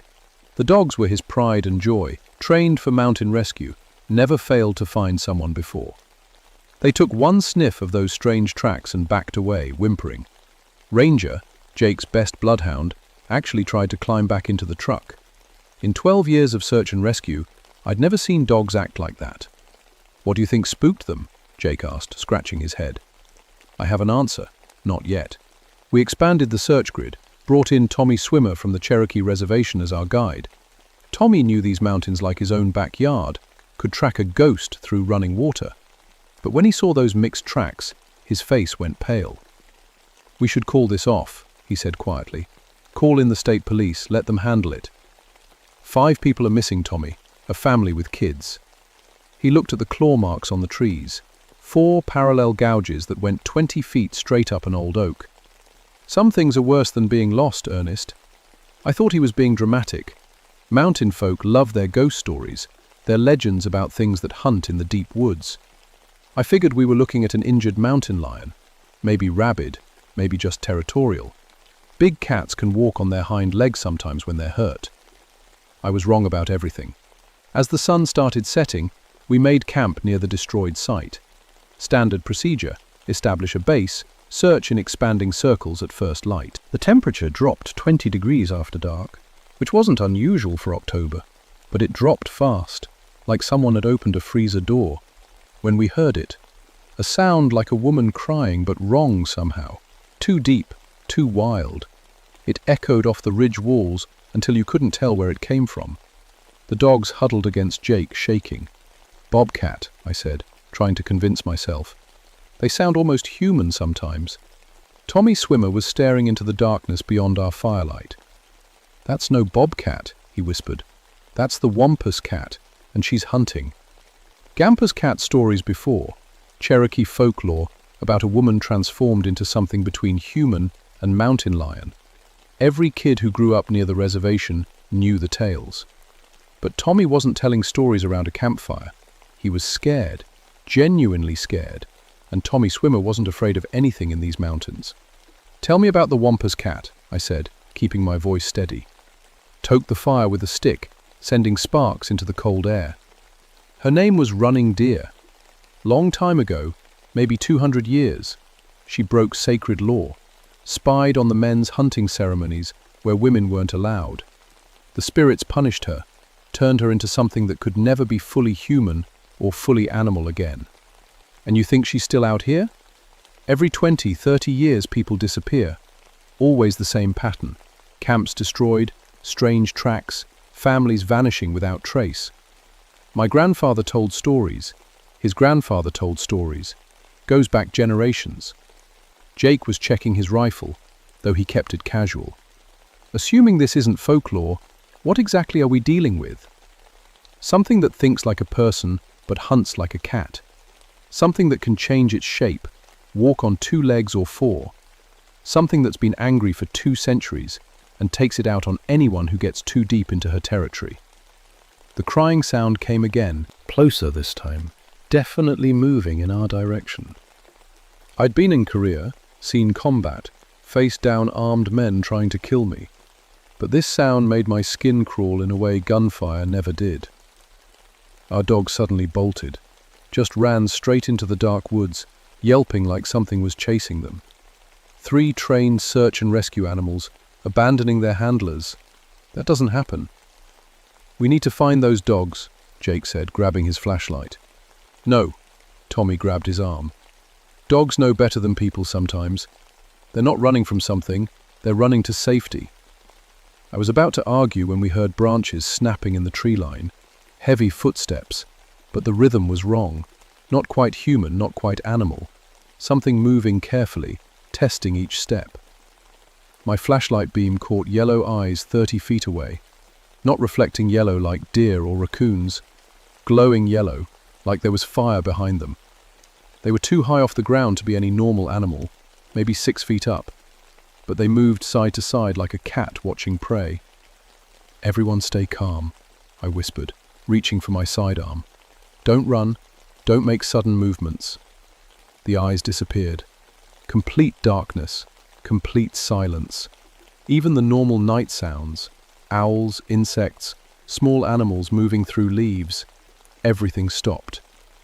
Then something landed in our camp, terminated the ground between our tents like it had dropped from the sky. Bipedal, covered in dark fur or hair, built like a linebacker but moving like a dancer. The face was the worst part. Human enough to show intelligence, animal enough to show hunger. Those yellow eyes fixed on each of us in turn, measuring, deciding. Jake's rifle was up and aimed before I could blink. "Federal agents! Don't move!" The thing tilted its head like it was amused. When it spoke, the voice was female, accented, but with an undertone that made my teeth ache. "Acknowledgement. You hunt in my domain without permission," it said. "You bring guns to sacred ground. You disturb the bones of my people." "We're looking for a missing family," I said, trying to keep my voice steady. "The Mackenzies. Have you seen them?" It smiled, showing teeth that belonged in a big cat's mouth. "I have tasted them. Their hearts were strong, full of fear. The children's hearts were sweetest." Jake's finger tightened on the trigger. "You killed kids?" "I am what your kind made me. Hunter, killer, forever hungry. Their hearts feed my curse, keep me strong enough to hunt again." Indifferent, I'd seen death before, dealt with murders and accidents in my years as a ranger. But the casual way it talked about killing children hit me like a physical blow. This wasn't some mountain lion or rabid animal. This was something that chose to hurt people.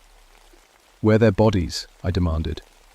It gestured toward the deeper woods with one clawed hand. "Safe in the trees, away from scavengers. I keep them fresh for when hunger comes again." That's when Jake fired. 3 quick shots, center mass, the kind of grouping that drops a man instantly.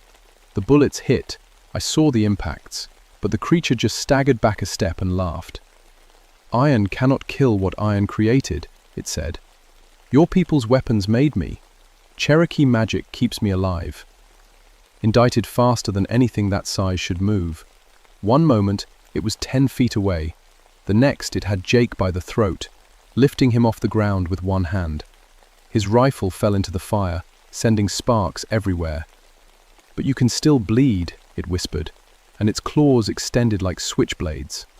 I emptied my pistol into its back, all 6 rounds. It turned to look at me with mild irritation, still holding Jake in the air.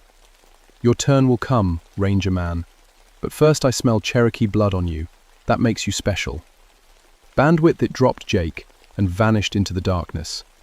Not ran, vanished. Like it had never been there, except for the claw marks on Jake's neck and the lingering smell of something wild and wrong. Jake was unconscious but breathing.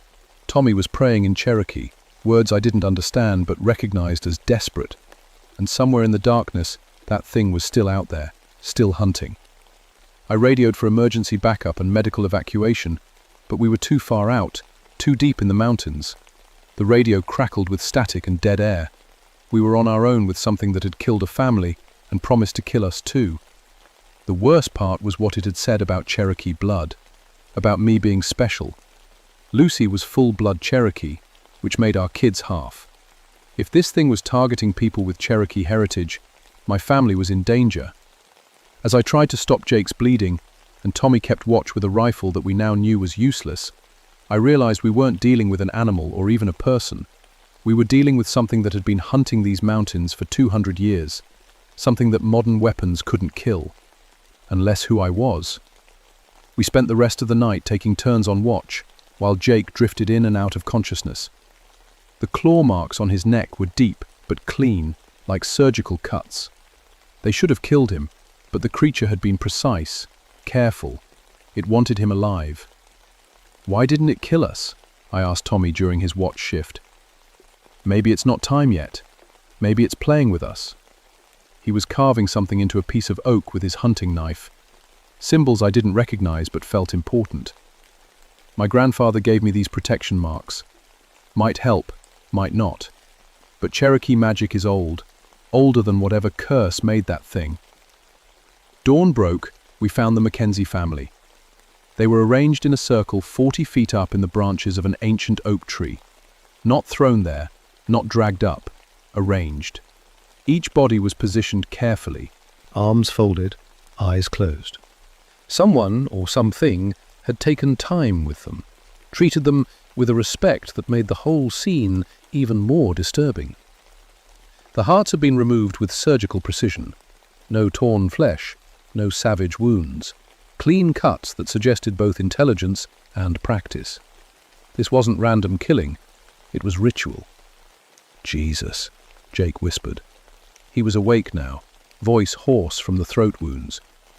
Who could get bodies that high up? That tree doesn't have branches for the first 30 feet. Officers were studying the symbols carved into the oak's trunk. She could. Wampus cat can climb anything, jump higher than any normal animal. But look at these markings. The symbols were Cherokee, but older than anything I'd seen before. They seemed to shift and move when I looked directly at them, making my eyes water. What do they say? Old words, warning words. This is sacred ground, and she's protecting it the only way she knows how. Tommy's face was grim.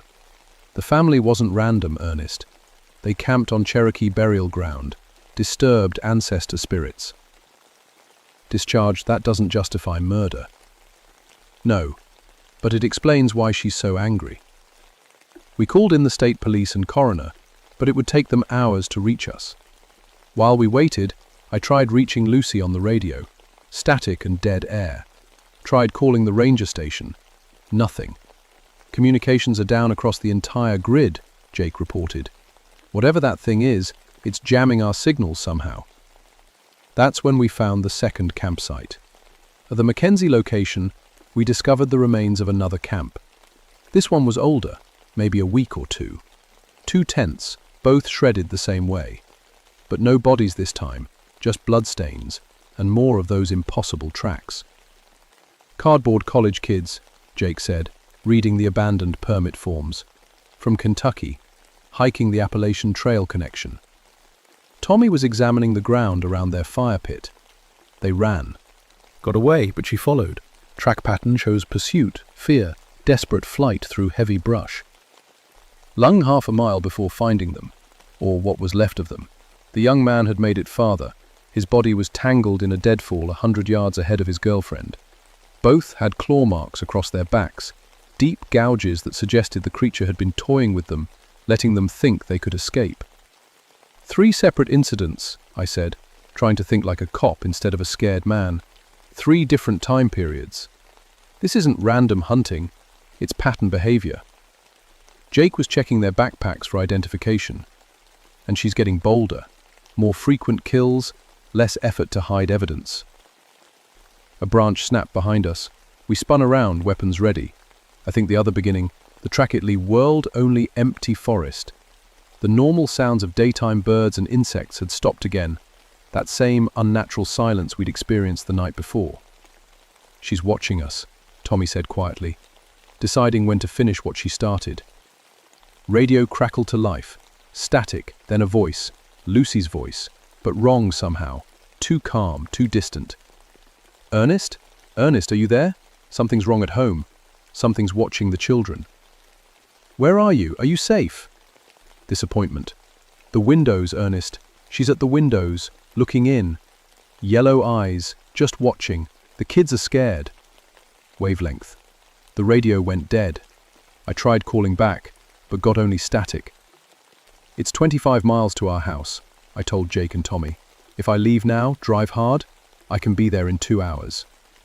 "That's what it wants," Tommy said. "Split us up, isolate us. Classic hunter behavior." My family. You run straight into its trap. We need help, Ernest. Real help. Cherokee help. He pulled out an old cell phone and dialed a number. Somehow, impossibly, the call went through. Grandfather? It's Tommy. We need you to come to Cataract Falls. Bring the old weapons, the blessed ones, and bring the other warriors. A pause. Yes, Grandfather. It's the Wampus cat. She's hunting again. While we waited for Tommy's grandfather, Jake and I secured the crime scenes as best we could. But the creature, running deer, the Wampus cat, wasn't done with us yet. Feng. The attacks came in broad daylight. First, our vehicles. All 4 tires on my truck, slashed with surgical precision. Jake's Ranger Jeep had its engine compartment torn apart, wires and hoses scattered like confetti. We were stranded, 25 miles from help, with something that could apparently disable modern machinery. Then, the psychological warfare began. Items from our packs appeared in strange places. My spare socks hanging from tree branches 30 feet up, Jake's compass buried point down in the exact center of the Mackenzie family's original campfire. Personal items arranged in patterns that suggested we were being studied, catalogued, prepared for something. She's learning about us, Tommy said. How we think, what we fear, what matters to us. The radio chattered to life again. Lucy's voice, my children's voices, calling for help. But the timing was wrong, the words slightly off. It was mimicking them, using their voices as bait. Daddy, please come home. The kitty lady is scratching at my window. My daughter Sarah's voice, perfect, except for the adult fear underneath the child's words. No 6-year-old talks about being afraid with that kind of controlled terror. Jake said, but I was already reaching for the radio. Don't respond, Tommy warned. It's studying your voice patterns, learning how you communicate with family. Anything you say, it can use against them later. As afternoon shadows grew longer, we heard vehicles approaching. Tommy's grandfather, Joseph Swimmer, along with 3 other Cherokee men I didn't recognize. They came armed with weapons I'd never seen before. Traditional bows, arrows tipped with what looked like carved bone, knives that seemed to drink in sunlight. Ernest Crowfeather, Joseph said, looking me up and down with sharp eyes. Lucy's husband. Your bloodline runs deep in Cherokee history, deeper than you know. Unrecognized. What does that mean? Forensic. It means the Wampus cat isn't hunting random victims anymore. It's hunting specific bloodlines. And yours connects directly to the woman who became the curse. He handed me one of the bone-tipped arrows. Running deer was your wife's great-great-grandmother. That makes your children part of the original bloodline. The Wampus cat isn't just killing for territory now. It's trying to complete a family curse that's been waiting 200 years. Earthly, everything clicked into place. The personal items, the mimicked voices, the focus on me specifically. This wasn't random hunting. It was targeted, purposeful, personal. My family wasn't just in danger, they were the real target. And I was exactly where the creature wanted me, 25 miles away, unable to protect them. Joseph Swimmer spread an old hide map across a fallen log, marking locations with charcoal. Running deer was cursed at this exact spot, he said, pointing to where we stood. Her spirit is bound to these mountains, but her power grows stronger when she feeds on her own bloodline. You're saying she's been hunting her own descendants for 200 years? The curse demands it. Every generation, she must take hearts from her bloodline or lose her form completely. Your children represent the latest generation. If she kills them, the curse becomes permanent. If she doesn't, he looked grim. The Cherokee spirits that punished her will finally be able to drag her soul to judgment. Jake was studying the Cherokee weapons with professional interest. So what's the plan? These arrows can kill something our rifles can't touch? Blessed by 7 generations of Cherokee spiritual warriors, tipped with bone from the sacred burial ground she violated. They can wound her, maybe kill her, but only if used correctly. Tommy's radio crackled. Tommy, this is Ranger Station. We've got reports of a break-in at the Crowfeather residence. Local police are responding, but... Static. Jesus, what happened to the patrol car? Mailbox. My heart stopped. We need to go. Now. That's exactly what she wants, Joseph said firmly. pull you away from the spiritual anchor point, fight her on ground of her choosing. The curse started here. It has to end here. My family. Disconnect. We'll die if you fail here. But there's something else you need to know. Joseph's voice was heavy with old sorrow. The curse can only be broken by willing sacrifice from the bloodline. Someone with running deer's blood has to choose to die human rather than live as monster. The implication hit me like a physical blow. Lucy. She's already changing, isn't she? Strange dreams, enhanced senses, moments of rage that don't feel like her own? I thought about the past few weeks.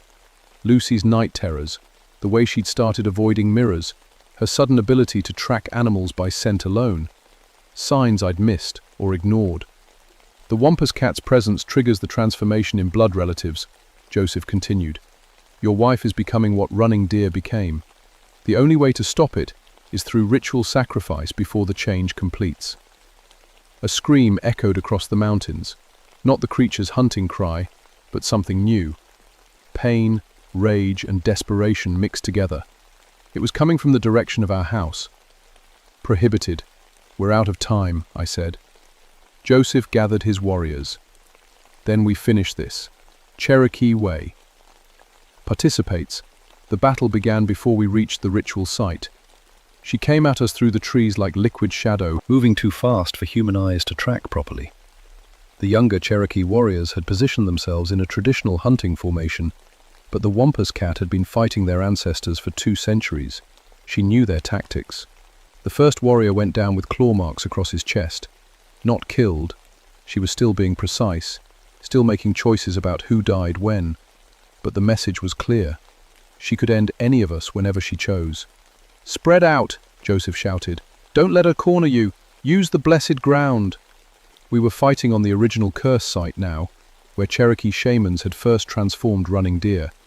The symbols carved into trees and rocks seemed to glow with their own light, and the Wampus cat moved differently here, more carefully, like the ground itself was fighting her. Jake put 3 arrows into her torso.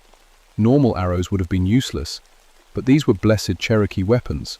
Black blood flowed from the wounds, and for the first time since we'd encountered her, the creature looked genuinely hurt. Iron cannot kill what iron created, she snarled, but old magic still has teeth. She focused on me now, abandoning the other fighters. Where is the woman, Ernest Crowfeather? Where is Lucy running deer Crowfeather? She belongs to me now. She belongs to herself. Does she? Check your radio, Ranger Man. Listen to what she's becoming. Lucy's voice came through clearly, but wrong in every way that mattered. Ernest, I can smell everything. Every rabbit in the woods, every deer trail, every human who's passed through here in the last week. And I'm so hungry. God help me. I'm so hungry. Lucy, stay in the house. Lock the doors. Keep the kids safe. The kids. Her voice was changing, becoming deeper, more animal. They smell like prey, Ernest. My own children smell like prey, and I want to hunt them. The radio went dead. The Wampus cat smiled, showing those terrible teeth. Choose quickly, Ranger Man. Save your wife or save your children. You cannot do both. That's when I understood the real trap. This had never been about killing me or even killing my family. It was about forcing impossible choices, breaking spirits along with bodies. The Wampus cat fed on more than hearts. She fed on despair. But Joseph Swimmer had taught me something about Cherokee warfare. Sometimes the only way to win is to refuse the enemy's terms entirely. Tommy, I called to him. How long does it take to complete the ritual sacrifice? Bernice. Minutes if the person is willing. Hours if they fight it. Preparations. And if someone else volunteers instead? Breaking. Joseph's eyes widened with understanding. The curse requires running deer's bloodline, but it doesn't specify which generation. Plunge. Lucy, which made me part of the bloodline by marriage and blood mixing. Not the direct target, but close enough for Cherokee magic to accept as substitute. Ernest, no, Tommy said, reading my intention. There has to be another way. Blindness. Lucy keeps her humanity, my kids stay safe, and this thing stops hunting forever. Seems like good math to me. The Wampus cat had been listening to our conversation. Now she looked uncertain for the first time, like her 200-year plan was coming apart. "Meaningless! You cannot cheat the curse!" she roared. "I have waited too long, suffered too much." "You've suffered," I said, raising one of the blessed arrows. "But you've also murdered innocent people. Time to balance the books." Mucked and I drove the arrow into my own chest, just below the heart. Cherokee magic flowed through the blessed bone tip, burning like fire through my veins. The Wampus cat screamed, not in anger now, but in genuine fear. "Joseph," I gasped, "finish the ritual while the bloodline sacrifice is still fresh." Turbulence.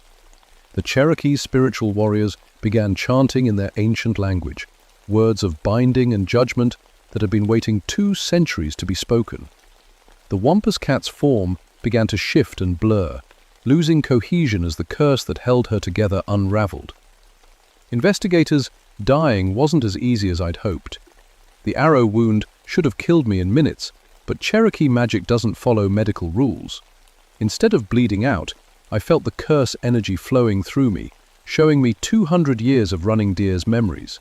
Her violation of sacred law, her punishment, her endless hunger and rage, and her regret, deep, terrible regret that had grown stronger with each kill, each family destroyed.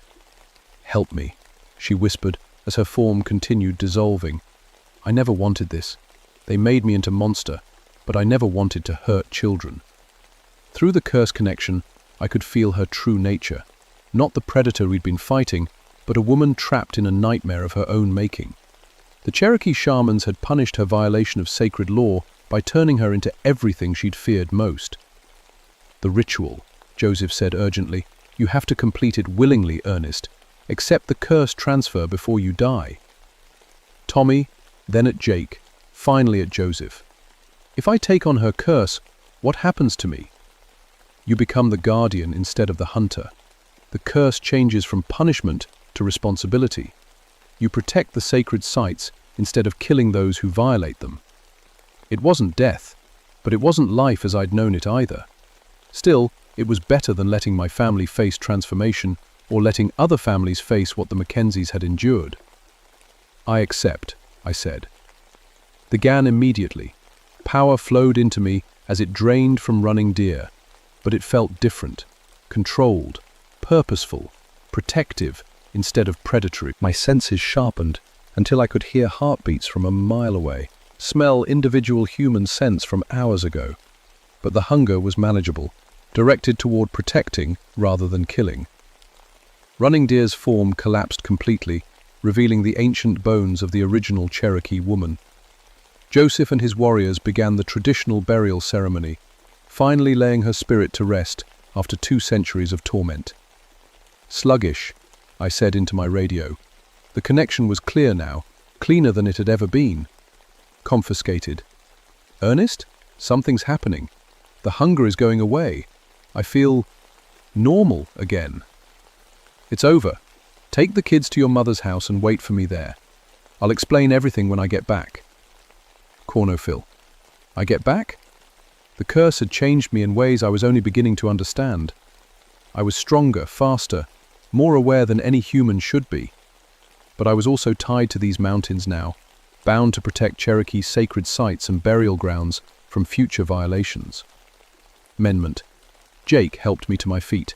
The arrow wound had healed completely, leaving only a small scar and the certainty that I wasn't quite human anymore. "So what happens now?" he asked. "Now we file reports that make sense to people who don't believe in curses. Bear attacks, hiking accidents, human predators. And we make sure this never happens again."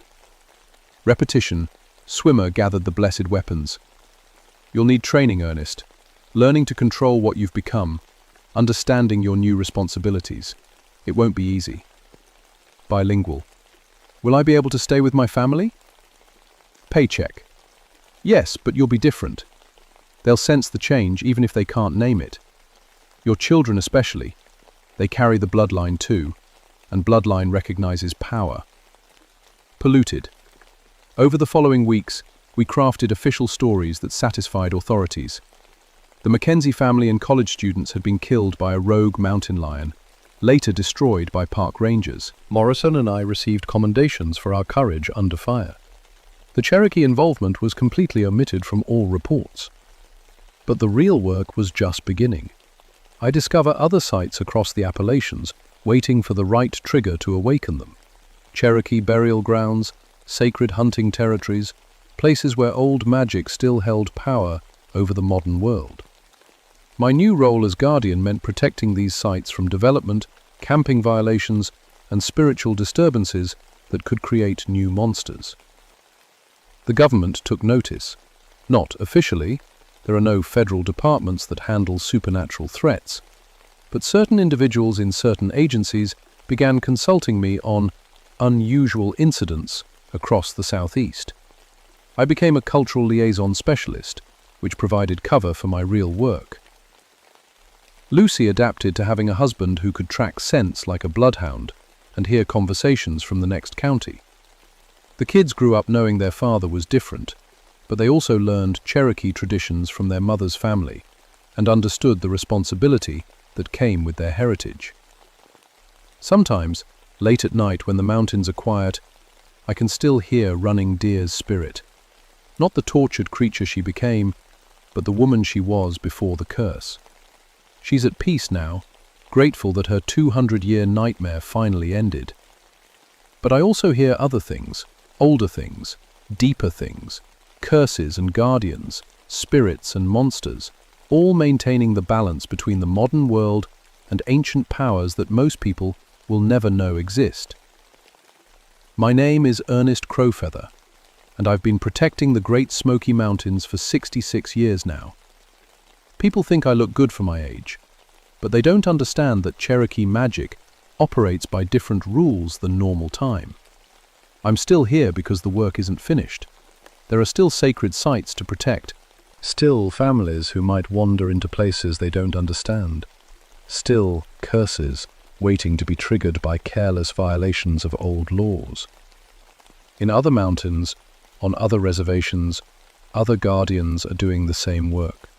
We don't meet often, don't coordinate through official channels, but we know each other by the scent of old magic and the weight of chosen responsibility. The Wampus cat is gone, but the need for protectors remains. And sometimes, just sometimes, when hikers report strange sounds in the deep woods, or campers find their sites mysteriously relocated away from burial grounds, they're encountering not a monster, but a guardian doing what guardians do. We keep the balance. We protect both worlds. And we never stop watching.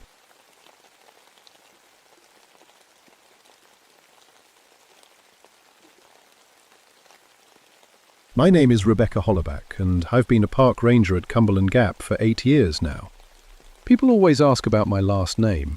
Sounds made up, right? But it's real, from way back in my family tree. I specialize in the historical sites around here, especially the old settlements tucked away in these mountains where most folks never go. 1995 was colder than usual.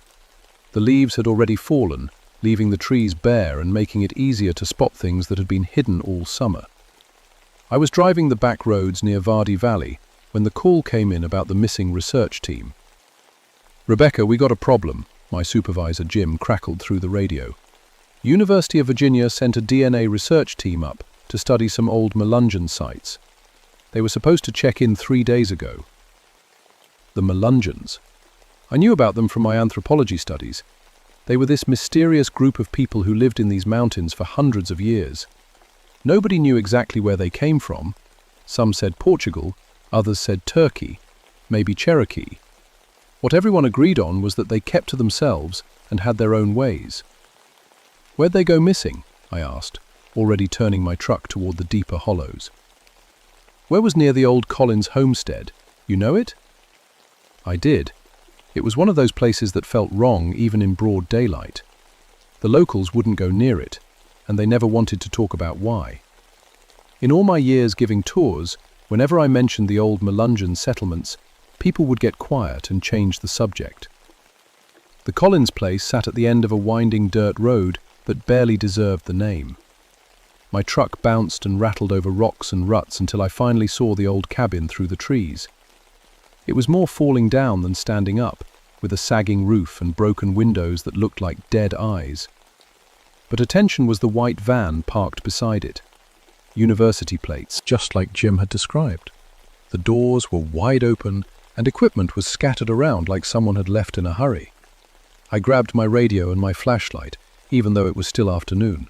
Something about this place made me want extra light. "Jim, I found their van. Looks like they left everything behind." The silence that came back made my skin crawl. I walked over to look at their stuff. Expensive equipment, DNA analyzers, sample containers, laptop computers. Not the kind of things you just abandon. On the ground near the van, I found a stack of papers held down by a rock. Research notes, genealogy charts, and something that made me stop cold. It was a family tree diagram, but not like any I'd seen before. The names went back 300 years, and some of the connections didn't make sense. People born decades apart were listed as siblings, death dates that came before birth dates, and at the bottom, in fresh ink, someone had written, "Impossible. The DNA doesn't lie, but this can't be right." A wind picked up, rustling the papers in my hands, but there was something weird about it. It sounded almost like voices, low, mumbling voices speaking words I couldn't quite make out. I looked up at the trees, but they weren't moving at all. That's when I noticed the smell, sweet and thick, like flowers left too long in water. It was coming from the direction of the old cabin and getting stronger. I've been in these mountains my whole life. I know what normal looks like, and this wasn't it. The hair on my arms stood up, and every instinct I had was screaming at me to get back in my truck and drive away. But 4 people were missing, and I had a job to do. Stabilized, I radio again. "Jim, I'm going to check the cabin. If you don't hear from me in 30 minutes, send backup." The static that came back sounded almost like laughter. The front door of the cabin hung open like a mouth. I called out as I approached, hoping to hear one of the researchers call back. Instead, my voice seemed to get swallowed up by the air itself, like the mountains were drinking the sound. Cabin was bigger, rooms stretched back into shadows that my flashlight couldn't quite reach, even though from the outside I could see this was just a one-room shack. My mind tried to make sense of it, but the harder I looked, the more wrong it became. Research team had set up their equipment in what should have been the main room. Computers hummed quietly, their screens showing data that made my stomach turn. DNA sequences, but not like any I'd learned about in college. These had extra patterns, repeating sections that formed shapes that hurt to look at. On one of the tables, I found more papers, field notes in 4 different handwritings. Day 1. Initial samples from cemetery show unusual genetic markers, preservation beyond anything we've seen. Day 2. Carbon dating inconsistent. Some samples appear to be aging in reverse. Day 3. Genealogy research confirms impossible family connections. Subjects appear to share DNA across centuries. Day 4. Voices in the recording equipment. No one was speaking. Day 4. That was yesterday. I kept reading.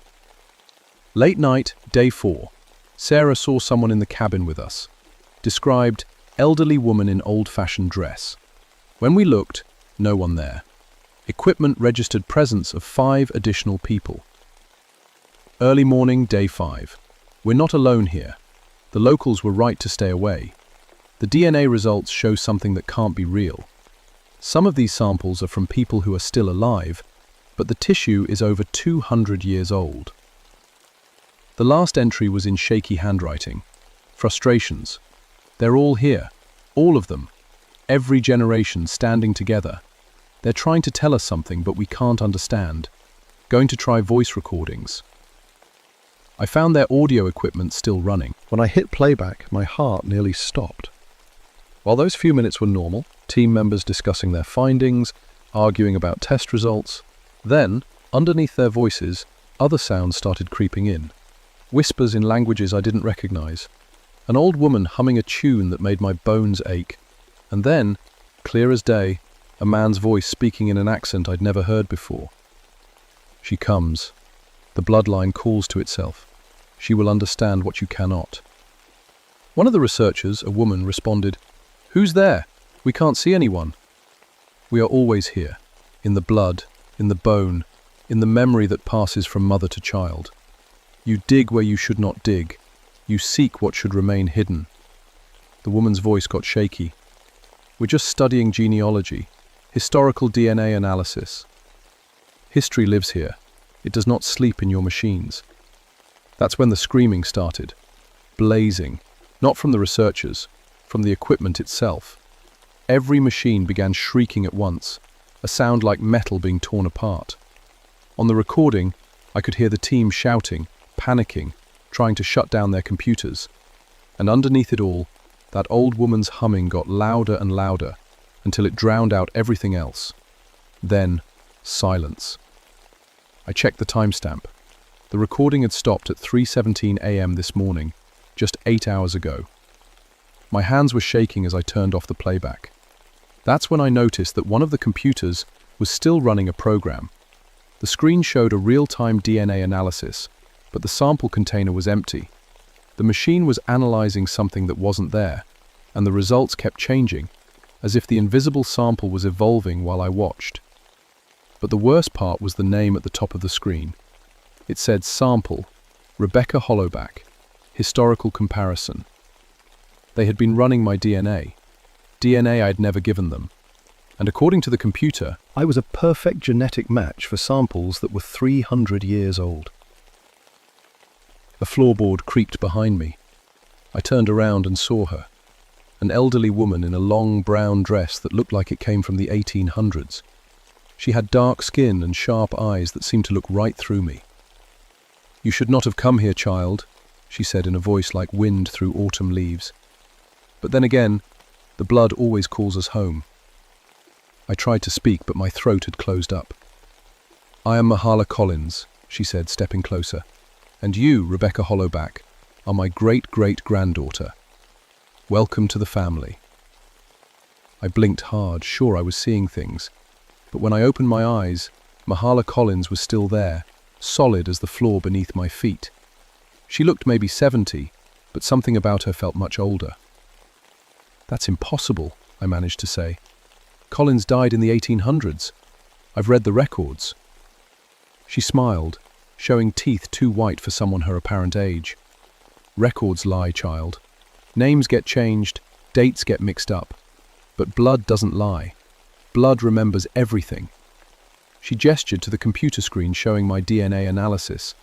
Those young folks with their machines, they thought they could study us like bugs under glass. They didn't understand that some things study back. "Where are they?" I asked. "The research team?" "Learning," she said simply. "Come, I'll show you." Every instinct told me not to follow her, but my feet moved anyway. She led me deeper into the cabin, through rooms that shouldn't exist, down a hallway that stretched much farther than the building could possibly hold. The smell got stronger as we walked, that sweet, thick scent like old flowers. And with it came other smells: wood smoke, homemade soap, something like wet earth. "The Hollow remembers," Mahala said as we walked. "Every person who lived here, every birth, every death. In a place like this, where the same families lived for generations, all that memory builds up like layers of rock." We reached a door at the end of the hall. She opened it, and cool air rushed out, carrying voices with it. Dozens of voices, maybe more, all speaking at once in a low murmur that sounded like a crowd having conversations in the next room. Beyond the door was a staircase leading down into the mountain itself. The walls were natural stone, but carved with symbols that hurt to look at directly. And lining the stairs, like some kind of honor guard, were people. Men, women, children, all dressed in clothes from different time periods. Some wore rough homespun from the 1700s.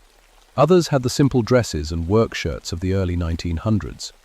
All of them had the same dark eyes, the same mix of features that didn't quite fit any one race. All of them were dead.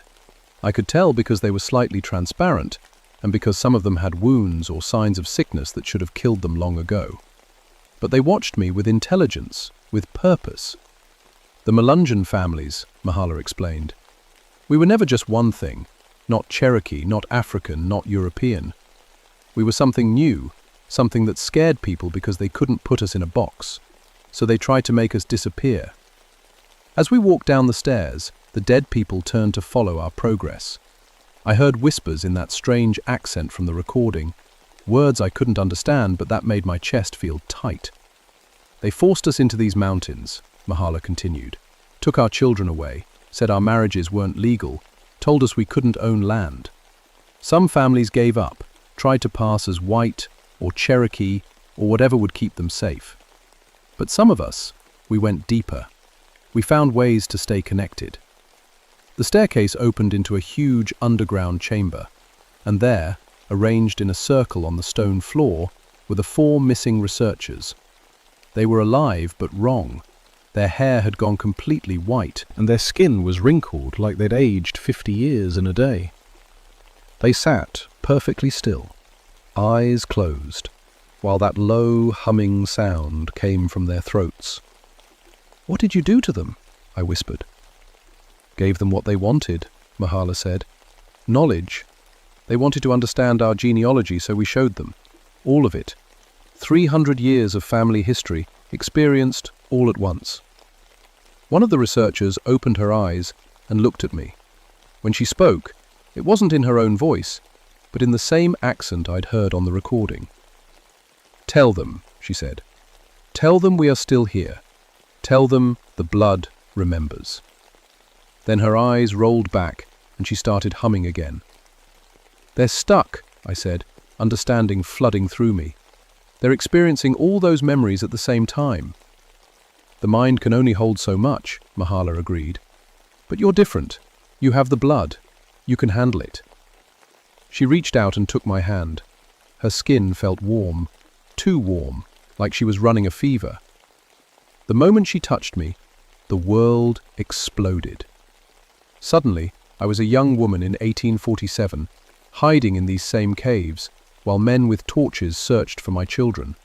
Then I was a teenager in 1923, watching government officials come to measure our heads and declare us not white enough for the schools. Then I was a mother in 1956, holding a baby who had been born with eyes that saw things that weren't there. Remember after memory crashed through my mind, generations of persecution, of families torn apart, of people who learned to hide their true nature to survive. But underneath it all was something else. Power. The ability to see across time, to communicate with the dead, to know things that happened far away. "We are not just people," Mahala's voice came from everywhere and nowhere. "We are a bridge between worlds." The government knows this. They've always known. That's why they try so hard to make us disappear. Investigators shifted. I saw men in suits with government badges, taking notes about genetic anomalies and supernatural bloodlines. I saw laboratories where they experimented on Melungeon children. I saw files labelled Project Hollow, with photos of my own ancestors. "The team?" I gasped, still seeing flashes of other lives. "They weren't just university researchers." "No," Mahala said. "They were scouts. The government wants to study us again, like they did before. But this time, we're ready." Around us began to glow with pale light. The humming from the trapped researchers got louder, and I realized it wasn't just random sound. It was words, repeated over and over. "Protect the bloodline. Protect the secret. Let none pass who would do us harm." And that's when I heard the vehicles outside. Multiple engines, heavy tires on the dirt road. Through the stone walls, I could somehow see them. Black SUVs with government plates. Men with weapons and equipment designed to detect and contain supernatural activity. "They followed the researchers' signal," Mahala said. "They're coming for all of us."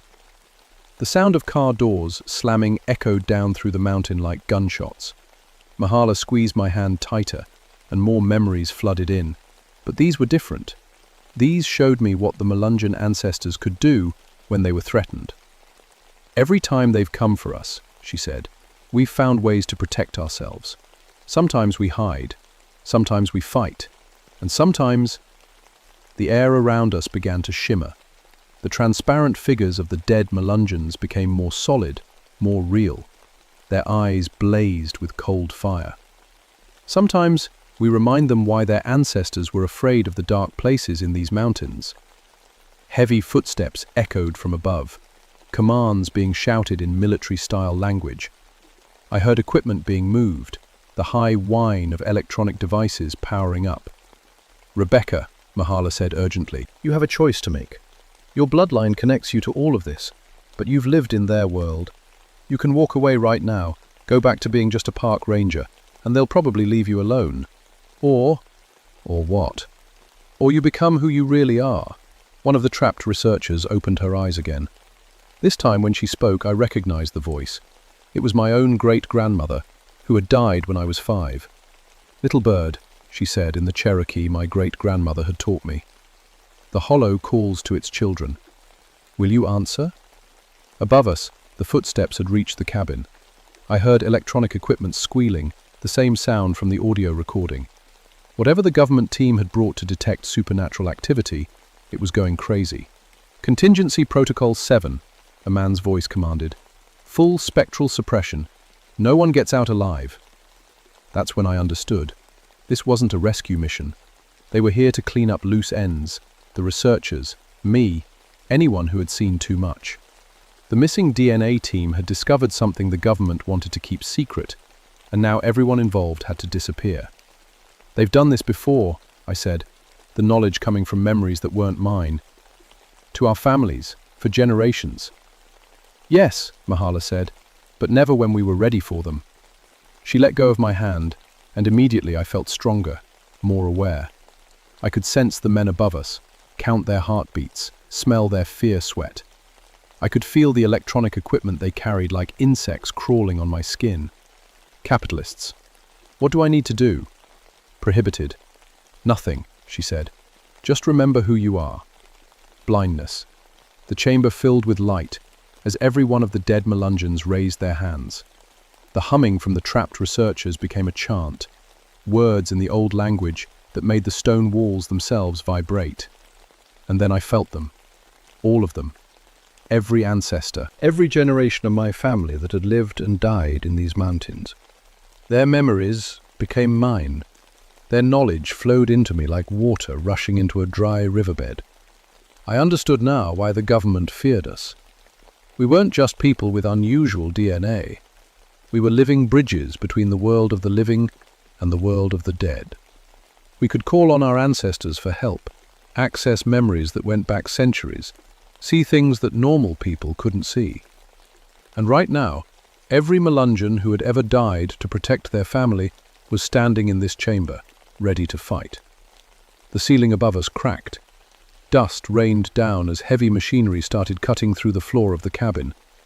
They were coming down to us, bringing their equipment and weapons into the heart of our ancestral ground. "Bad choice," Mahala said with a smile that would have terrified me an hour ago. The first soldier rappelled through the hole in the ceiling, night vision goggles and automatic weapon ready. He landed in a crouch, scanning for targets. He never saw the Cherokee warrior from 1760, who stepped out of the shadows and touched his forehead. The soldier screamed once and collapsed, his hair gone white, his eyes rolled back in his head. Just like the researchers, he had been given more memories than his mind could hold.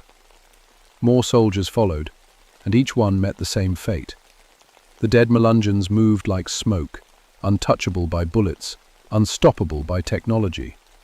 One by one, the government team experienced 300 years of persecution and pain in the space of heartbeats. But their leader, a man in a suit instead of combat gear, made it to the bottom. He looked around at his unconscious team, at the glowing figures of the dead, at the 4 researchers still chanting in their circle. Then he looked at me. "Rebakbury Hollowback," he said calmly. "Genetic marker M7, bloodline classification Alpha. We've been monitoring your family for 50 years. "Who are you?" I asked, though part of me already knew. Department of Paranormal Containment. We study and manage supernatural threats to national security. He pulled out a device that looked like a metal detector. Your people have been on our watch list since 1953. We're not a threat. Your evolution, he said. Humans with abilities that shouldn't exist, connected to knowledge that died centuries ago.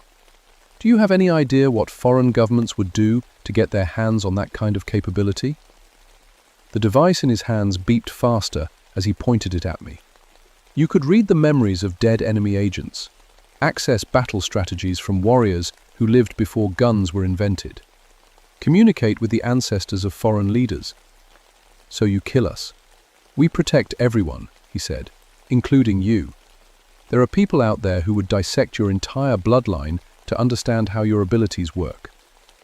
Mahala stepped forward, and the man's device started screaming warnings. Child, she said to me, he speaks truth, but not the whole truth. She gestured, and the air shimmered. Suddenly the chamber was filled with images. Government laboratories, Melungeon children in cells, scientists taking blood samples and tissue samples, and worse. They don't protect us, she said. They farm us. The man's face went pale. Those programs were discontinued in 1987. Were they? Mahala asked. More images appeared. Recent dates, current facilities, children who looked like me in white rooms with no windows. I felt something hot and bright rising in my chest. 300 years of anger. 300 years of families destroyed by people who saw us as specimens instead of human beings. No more, I said. What happened next is hard to explain in words that don't make me sound crazy. I reached out with abilities I'd never known I had and touched the government agent's mind. Abolished hurt him. I just showed him what we really were, not threats to be contained, but people who had survived centuries of persecution by learning to help each other across the boundaries of life and death. I let him feel what it was like to be hunted for being different, to have your children taken away, to be treated like an animal in a cage. Blendeye pulled back. He was crying. I'm sorry, he whispered. I didn't know. Now you do, Mahala said gently. The question is, what will you do with that knowledge? The agent looked around at his unconscious team, at the researchers still lost in ancestral memories, at the glowing figures of the dead watching him with patient eyes. I have to report this, he said slowly, but I can control what I report. Equipment malfunction, Mahala suggested. Research teams suffered psychological breakdown from isolation. All personnel accounted for. No supernatural activity detected. He nodded slowly. The program will be reviewed. There are people in the department who have been questioning the containment protocols. One by one, the dead Melungeons began to fade, their duty done. But I could feel they weren't really gone. They would always be there when their descendants needed them. The trapped researchers slowly came back to themselves, their hair returning to normal color, their minds recovering from the overwhelming flood of memories. They would remember most of it as dreams, strange visions brought on by stress and isolation. Mahala walked over to me as the chamber began to return to normal stone walls. You did well, child, she said, but this is just the beginning. Policing. What do you mean? Clang. There are other bloodlines, other families with abilities they've forgotten how to use. The Cherokee, the Scots-Irish, families all through these mountains who carry power in their blood. She handed me something, a small metal object covered in symbols. You're going to help them remember. I don't know how. You'll learn, and when you do, maybe we can finally stop hiding.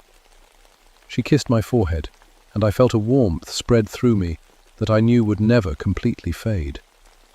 Welcome home, Rebecca Hollowback. When the rescue teams arrived the next morning, they found everyone safe and accounted for. The research team had no memory of anything supernatural, just a few days of confusing data and equipment failures.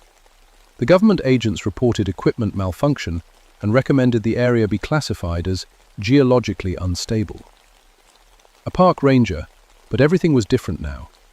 I could sense the history in every stone, hear the whispers of the ancestors in every wind through the trees.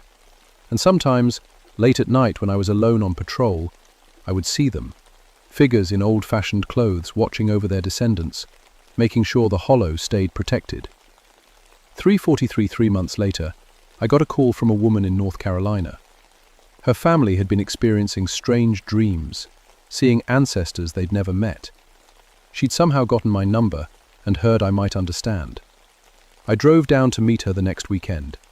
She had the same eyes as Mahala, the same mix of features that spoke of multiple bloodlines. When I touched her hand, I could feel the power sleeping in her blood, waiting to be awakened. "It's time to stop hiding," I told her, just like Mahala had told me. "Because I understand now that we're not alone. We never were. And maybe, if we help each other remember what we really are, we won't have to be afraid anymore." But sometimes, when I'm walking the trails at Cumberland Gap, and the wind carries strange voices through the trees, I remember what the government agents said about foreign governments. I think about children in white rooms and wonder how many other families are still out there, still hiding, still afraid. Sexually are worth protecting, but it also taught me that some secrets are too important to keep hidden forever. The blood remembers everything, and now, so do I.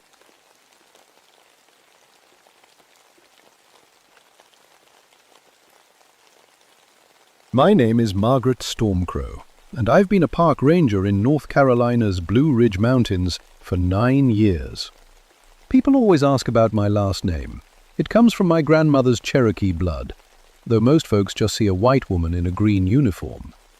In 1976, I was 31 and the only female ranger in our district.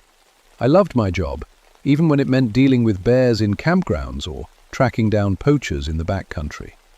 That August was different, though. The drought had been going on for 3 weeks, and the forest felt wrong somehow. Animals were acting strange.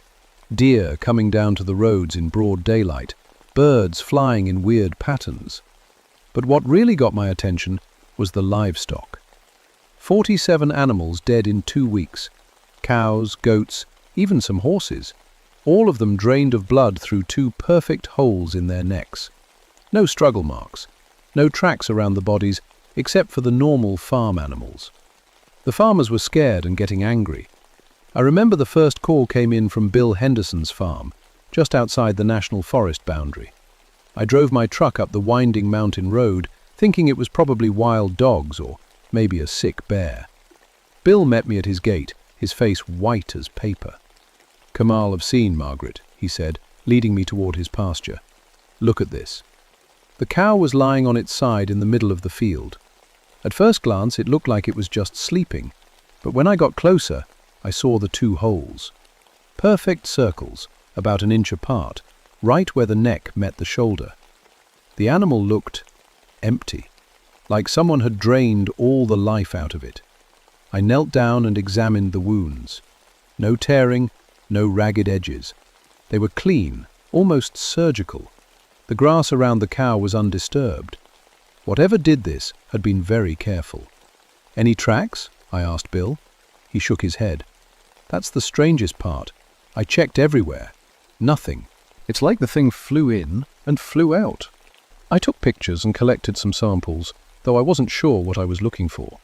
In my 9 years as a ranger, I'd seen bears tear apart livestock, and I'd seen what wild dogs could do. This was neither. Over the next few days, more calls came in. Same thing every time. Dead animals, drained of blood, no evidence of what killed them. The local paper started running stories about a vampire beast, which made me angry.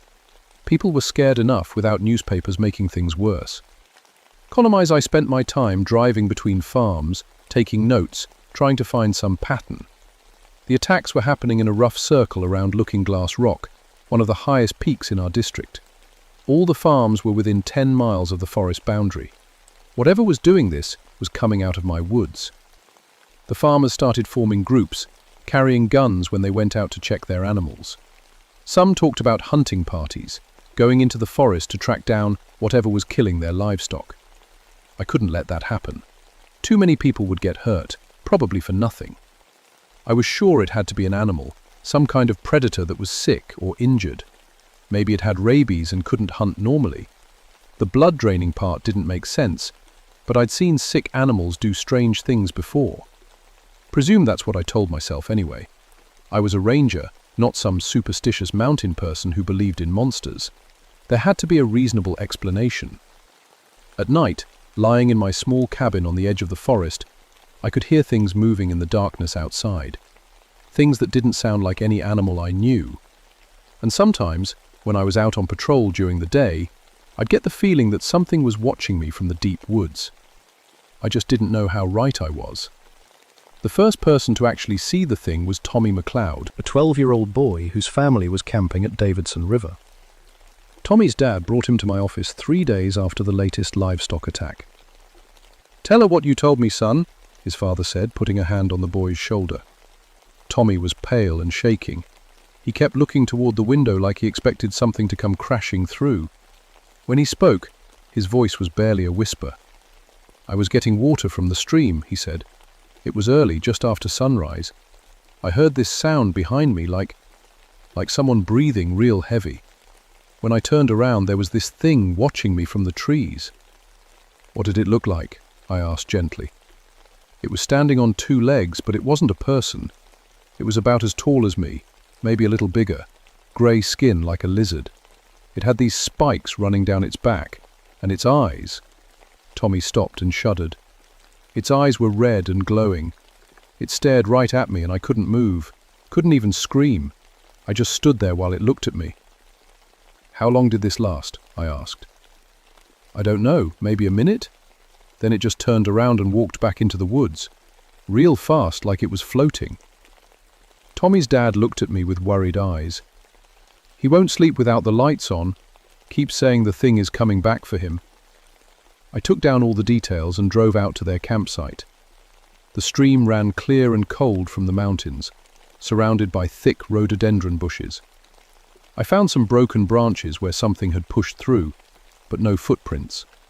The ground was too hard and rocky. But there was something else. On one of the broken branches, I found a small amount of clear, sticky substance. It smelled strange, not like anything I'd encountered in the woods before. I put it in a sample bag and made a note to have it tested. Afternoon, a man in a dark suit showed up at my office. He was tall and thin, with grey hair and cold blue eyes. He showed me a badge that said CDC, Centers for Disease Control. "I'm Dr. James Whitfield," he said, settling into the chair across from my desk. "I understand you've been investigating some unusual animal deaths in this area." "That's right," I said. "Livestock attacks. We think it might be a sick predator." Dr. Whitfield nodded slowly. "We're concerned about a potential disease vector, some kind of rabies variant that might be affecting local wildlife. I'll be setting up a research station to monitor the situation." Unprotected. Something about him made me uncomfortable. He seemed to know more about the attacks than I'd told him. And why would the CDC be interested in a few dead cows? "I'd like to coordinate with your investigation," he continued. "Share information, pool resources." Dr. Whitfield left me his card and said he'd be in touch. After he was gone, I realized I felt like I'd just been interviewed instead of consulted. That night, I decided to stake out Henderson's farm.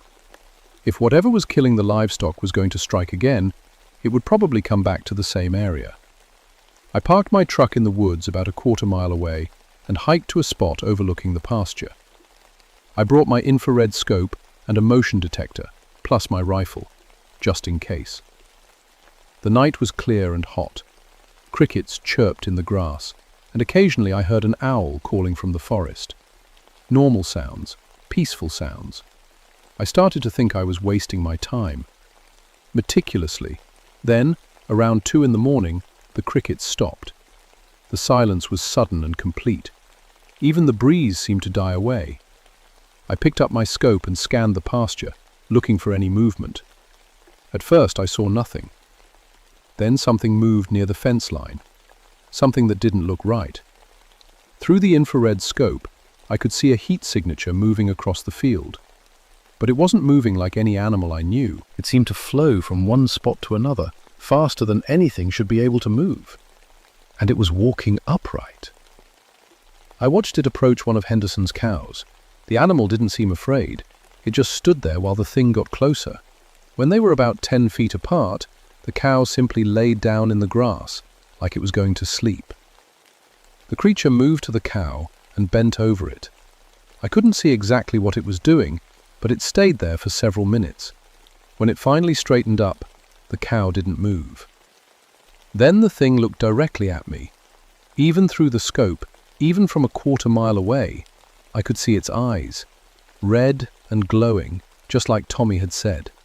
And I had the strangest feeling that it could see me too, despite the darkness and the distance. It stared at me for what felt like hours, but was probably only seconds. Then it turned and moved toward the forest, covering the distance impossibly fast. One moment it was there, the next it was gone. I sat until dawn, shaking. When the sun came up, I walked down to check on the cow. Dead, with 2 perfect holes in its neck, just like all the others. But now I knew we weren't dealing with any ordinary animal. Dr. Whitfield was waiting for me when I got back to the office that morning. He had coffee and donuts from the bakery in town, and he was reading through my case files like he owned the place. "Find anything interesting last night?" he asked, not looking up from the papers. I hadn't told him about my stakeout plan. "How did you—" "I have ways of keeping track of the situation," he said, finally meeting my eyes. "Margaret, I think it's time I told you what we're really dealing with here." He closed the file and leaned back in his chair. 3 weeks ago, there was a break-in at a classified research facility about 50 miles from here. Several specimens were stolen. We believe they've made their way into these mountains. Specimens of what? Imprisoned Dr. Whitfield was quiet for a long moment. Genetically modified organisms, created for specialized applications. They're extremely dangerous, and they need to be recovered immediately. You're talking about the things that are killing livestock? Yes, and if we don't find them soon, they'll start killing people. I stared at him. You're telling me the government created these creatures? The details are classified. What matters now is containment. I need your help to track them down before this situation gets out of control. I wanted to arrest him on the spot. These things, whatever they were, had been terrorizing local farmers for weeks, and he'd known about it the whole time. But I also knew that if he was telling the truth, we were dealing with something far more dangerous than I'd imagined. "How many of them are there?" I asked. "We think 3 escaped, but they breed quickly under the right conditions." Before I could ask what that meant, the phone rang. It was Joseph Standing Bear, an elder from the Cherokee community near the reservation. Joseph and I had worked together before on cultural site protection issues. "Margaret," his voice was tight with worry, "can you come out to my place? There's something I need to show you." I was sitting in Joseph's kitchen while he poured sweet tea and told me about his grandfather's stories. In the 1920s, my grandfather and some other hunters encountered creatures like what you're describing, Joseph said. They called them blood drinkers, said they came from the deep caves in the mountains. "Joseph, these things aren't from any caves. They're—" I stopped, glancing at Dr. Whitfield, who had insisted on coming along. "I know what the government man told you," Joseph said quietly, "but my grandfather's stories described the same creatures. 4 feet tall, grey skin, red eyes. They hunted in packs and could drain the life from animals without leaving a mark." "How did your grandfather's hunters deal with them?" Dr. Whitfield asked. Joseph looked at him for a long moment. "There are old ways, spiritual ways, but they require sacrifice." That afternoon we got reports of 3 more attacks. Not just livestock this time. A family camping near Looking Glass Rock had been found dead in their tent. The parents were drained like the animals, but the 2 children were missing. I organized search parties to look for the kids, but something told me we wouldn't find them alive. When Dr. Whitfield showed up with a military team carrying tranquilizer equipment, I realized this had gone way beyond my authority as a park ranger. The search teams found tracks this time. Not human, not animal.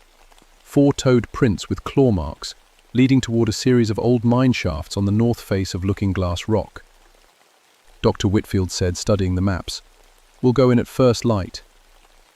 "What about the children?" I asked. He didn't answer, but his expression told me everything I needed to know. That night, Joseph came to my cabin. He brought a leather pouch filled with herbs and small carved bones. "Those creatures alive," he said. "Whatever they were created for, it's nothing good. And if they're breeding—" He shook his head. "My grandfather said the blood drinkers would call to each other across great distances. If word gets back to wherever they came from, more will come." "What are you suggesting?" "There's a ritual, a way to bind them to one place permanently, but it requires someone to stay behind and complete the binding." I looked at the herbs and bones in his weathered hands. A week ago, I would have laughed at the idea of using Cherokee magic to fight government-created monsters. Now it seemed like our best option. "Disappointment?" I asked. Joseph nodded. "I lay in bed that night, listening to the sounds outside my cabin. I tried to prepare myself for what we might find in those mine shafts, but nothing could have prepared me for what was actually waiting in the darkness, underground. We went into the mine shafts at dawn, me, Joseph, Dr. Whitfield, and 4 soldiers with enough firepower to take down a bear. The main entrance was about 50 feet up the rocky face of Looking Glass Rock, hidden behind a tangle of dead trees and broken stone. Joseph led the way, carrying a backpack full of what he called blessed weapons, knives and arrows that had been prepared according to old Cherokee traditions. I had my rifle and a powerful flashlight. The soldiers carried tranquilizer guns and nets. Disappointment, Ted, hit us first. It was like nothing I'd ever experienced. Part animal musk, part something sweet and rotten. The tunnel sloped downward into absolute darkness, and our footsteps echoed weirdly off the stone walls. About 100 feet in, we found the children's bodies. They'd been used somehow, drained completely, but arranged carefully in a circle around what looked like a nest made of bones and torn fabric. I'd seen death before, but this was different. This was evil. Dr. Whitfield examined the area with scientific detachment. "They're using the children to feed the young," he said quietly. "This confirms they're reproducing." Knelt by the bodies and began whispering in Cherokee, sprinkling herbs from his pouch. The soldiers looked nervous, checking their weapons and scanning the darkness beyond our lights. That's when we heard the sound. It started as a low humming, almost below human hearing. Then it grew louder and higher, until it became a wailing that seemed to come from the rock itself. The soldiers raised their weapons, and I gripped my rifle tighter. "They know we're here," Joseph said, standing up from the children's bodies. "They're calling the pack." Turbulence, the attack came from 3 directions at once. Commemorate, the creatures moved faster than anything had a right to move. Grey shapes flowing through the darkness, red eyes gleaming in our flashlight beams. The first soldier got his tranquilizer gun up and fired, but the dart bounced off the creature's hide like it hit armor. On him, I saw claws and teeth and heard screaming. Blood splashed across the mine walls. I fired my rifle at the nearest creature and hit its center mass. The bullet spun it around, but it didn't go down. Instead, it turned toward me with those terrible glowing eyes, and I felt the same freezing paralysis that Tommy McLeod had described. Joseph shouted something in Cherokee and threw a handful of his herbs at the creature. Where the herbs touched its skin, smoke rose and the thing shrieked in pain. The paralysis broke, and I could move again. The battle lasted maybe 5 minutes, but it felt like hours. 2 more soldiers died before we managed to drive the creatures deeper into the mine. Dr. Whitfield took a claw across his face and was bleeding badly, but he refused to retreat. "We have to get to the main nest," he kept saying. "We have to capture the breeding female." The tunnel opened into a large cavern, about 200 feet underground. Our lights revealed dozens of eggs clustered along the walls, and 3 more adult creatures guarding them. But the thing in the center of the cavern was different. Larger, with spikes along its arms and back, and intelligence in its red eyes that made my blood turn cold. The queen, or alpha female, or whatever it was.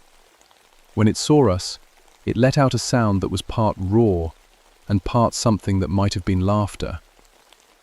Joseph stepped forward, pulling objects from his backpack. "Now," he said to me, "before they can coordinate an attack." What happened next still gives me nightmares. Logically began chanting in Cherokee while arranging carved stones in a pattern around the cavern entrance. The creatures reacted immediately, rushing toward us in a coordinated assault. But something was wrong with their movements. They seemed to be fighting against invisible barriers. "The binding ritual," Joseph explained between verses of his chant. "But it requires a life to complete." "What do you mean?" I shouted, firing at the alpha female as she tried to break through whatever spiritual barrier Joseph was creating. "Someone has to stay behind to finish the binding. Someone has to die here for it to work permanently." Dr. Whitfield appeared beside us, his face covered in blood, but his eyes bright with an intensity that scared me. "We can't let them die," he said. "Do you understand what we could learn from these specimens? What they could be worth?" That's when I realized Dr. Whitfield hadn't come here to destroy the creatures. He'd come to steal them for himself. Joseph looked at me with sad, tired eyes. "I'm 73 years old, Margaret. I've lived a good life. You have many years ahead of you, and people will need someone who understands these things." Before I could stop him, he stepped into the center of the cavern. The creatures swarmed him immediately, but as they touched him, light seemed to pour from his body, and the chanting grew louder, even though his mouth was no longer moving. The alpha female let out a sound of rage and fear, and the other creatures began fleeing deeper into the mine. The last thing I saw before the cave entrance collapsed was Joseph's body surrounded by light, and the queen creature trapped beside him as tons of rock crashed down from the ceiling. Dr. Whitfield was screaming about his specimens, but I grabbed him and the surviving soldier and ran. We barely made it out before the entire mine system caved in. When the dust settled, Looking Glass Rock was changed forever. Where the mine entrance had been, there was only solid stone. And somewhere underneath all that rock, the creatures were sealed away with Joseph Standing Bear's spirit standing guard. The government cleanup team arrived 6 hours later. Dr. Whitfield and the soldier who survived were taken away in a black helicopter. I never saw either of them again. The official report said Dr. Whitfield died in a laboratory accident the following week. The cover story was simple and effective. A rabid pack of coyotes had been responsible for the livestock deaths and the camping family's tragedy. The mine collapse was attributed to geological instability from the drought. The children's bodies were found and returned to their families for burial. End of story. It wasn't the end. Not for me. 3 days after the mine collapsed, I started having dreams. Visions, really. I could see things in the forest that weren't visible to normal sight. I could sense when animals were afraid or when something unnatural was moving through the woods. Joseph's spirit would visit me sometimes, especially when I was walking the mountain trails alone. He told me the binding would hold, but that other facilities were creating other creatures. And someday, someone would need to know how to fight them. I spent the next few years documenting everything that happened, writing it down in coded journals that I keep hidden in my cabin. I also learned as much as I could about Cherokee spiritual traditions, working with Joseph's family to understand the old ways of fighting supernatural threats. Other incidents happened across the southeast. Always the same pattern: genetic experiments escaping containment, government cleanup teams, cover stories. I started hearing from other park rangers, Forest Service people, local law enforcement. People who had encountered things they couldn't explain or report through official channels. We developed an informal network: warning systems, emergency protocols, ways to recognize when something unnatural was loose in the wilderness. The mine under Looking Glass Rock has stayed quiet for 30 years now, but sometimes, when I'm hiking near that area, I can feel something stirring deep underground. The binding is holding, but it's not permanent. Nothing ever is. I'm 55 years old now, and I've trained 3 other rangers to take over when I'm gone.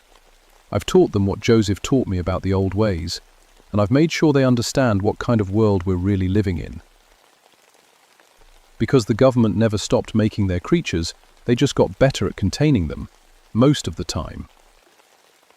Wearable reading this, and you live in the mountains of North Carolina, here's what you need to know. Stay away from abandoned mine shafts. Don't camp alone in areas where livestock have been found dead. If you see something that walks upright but isn't human, don't look directly into its eyes. And if you ever meet a park ranger who seems to know more than they should about things that go bump in the night, listen to them. We're the ones standing between you and the darkness. My name is Margaret Stormcrow, and I'm likely just working with a Vose of World, but I'm not going to with these no money, and I'm certainly that you of the first creature of Lars. My name is Margaret Stormcrow, and I'm net the shorts more than Shiv before. No longer them from standing in the room, of course what the world happened.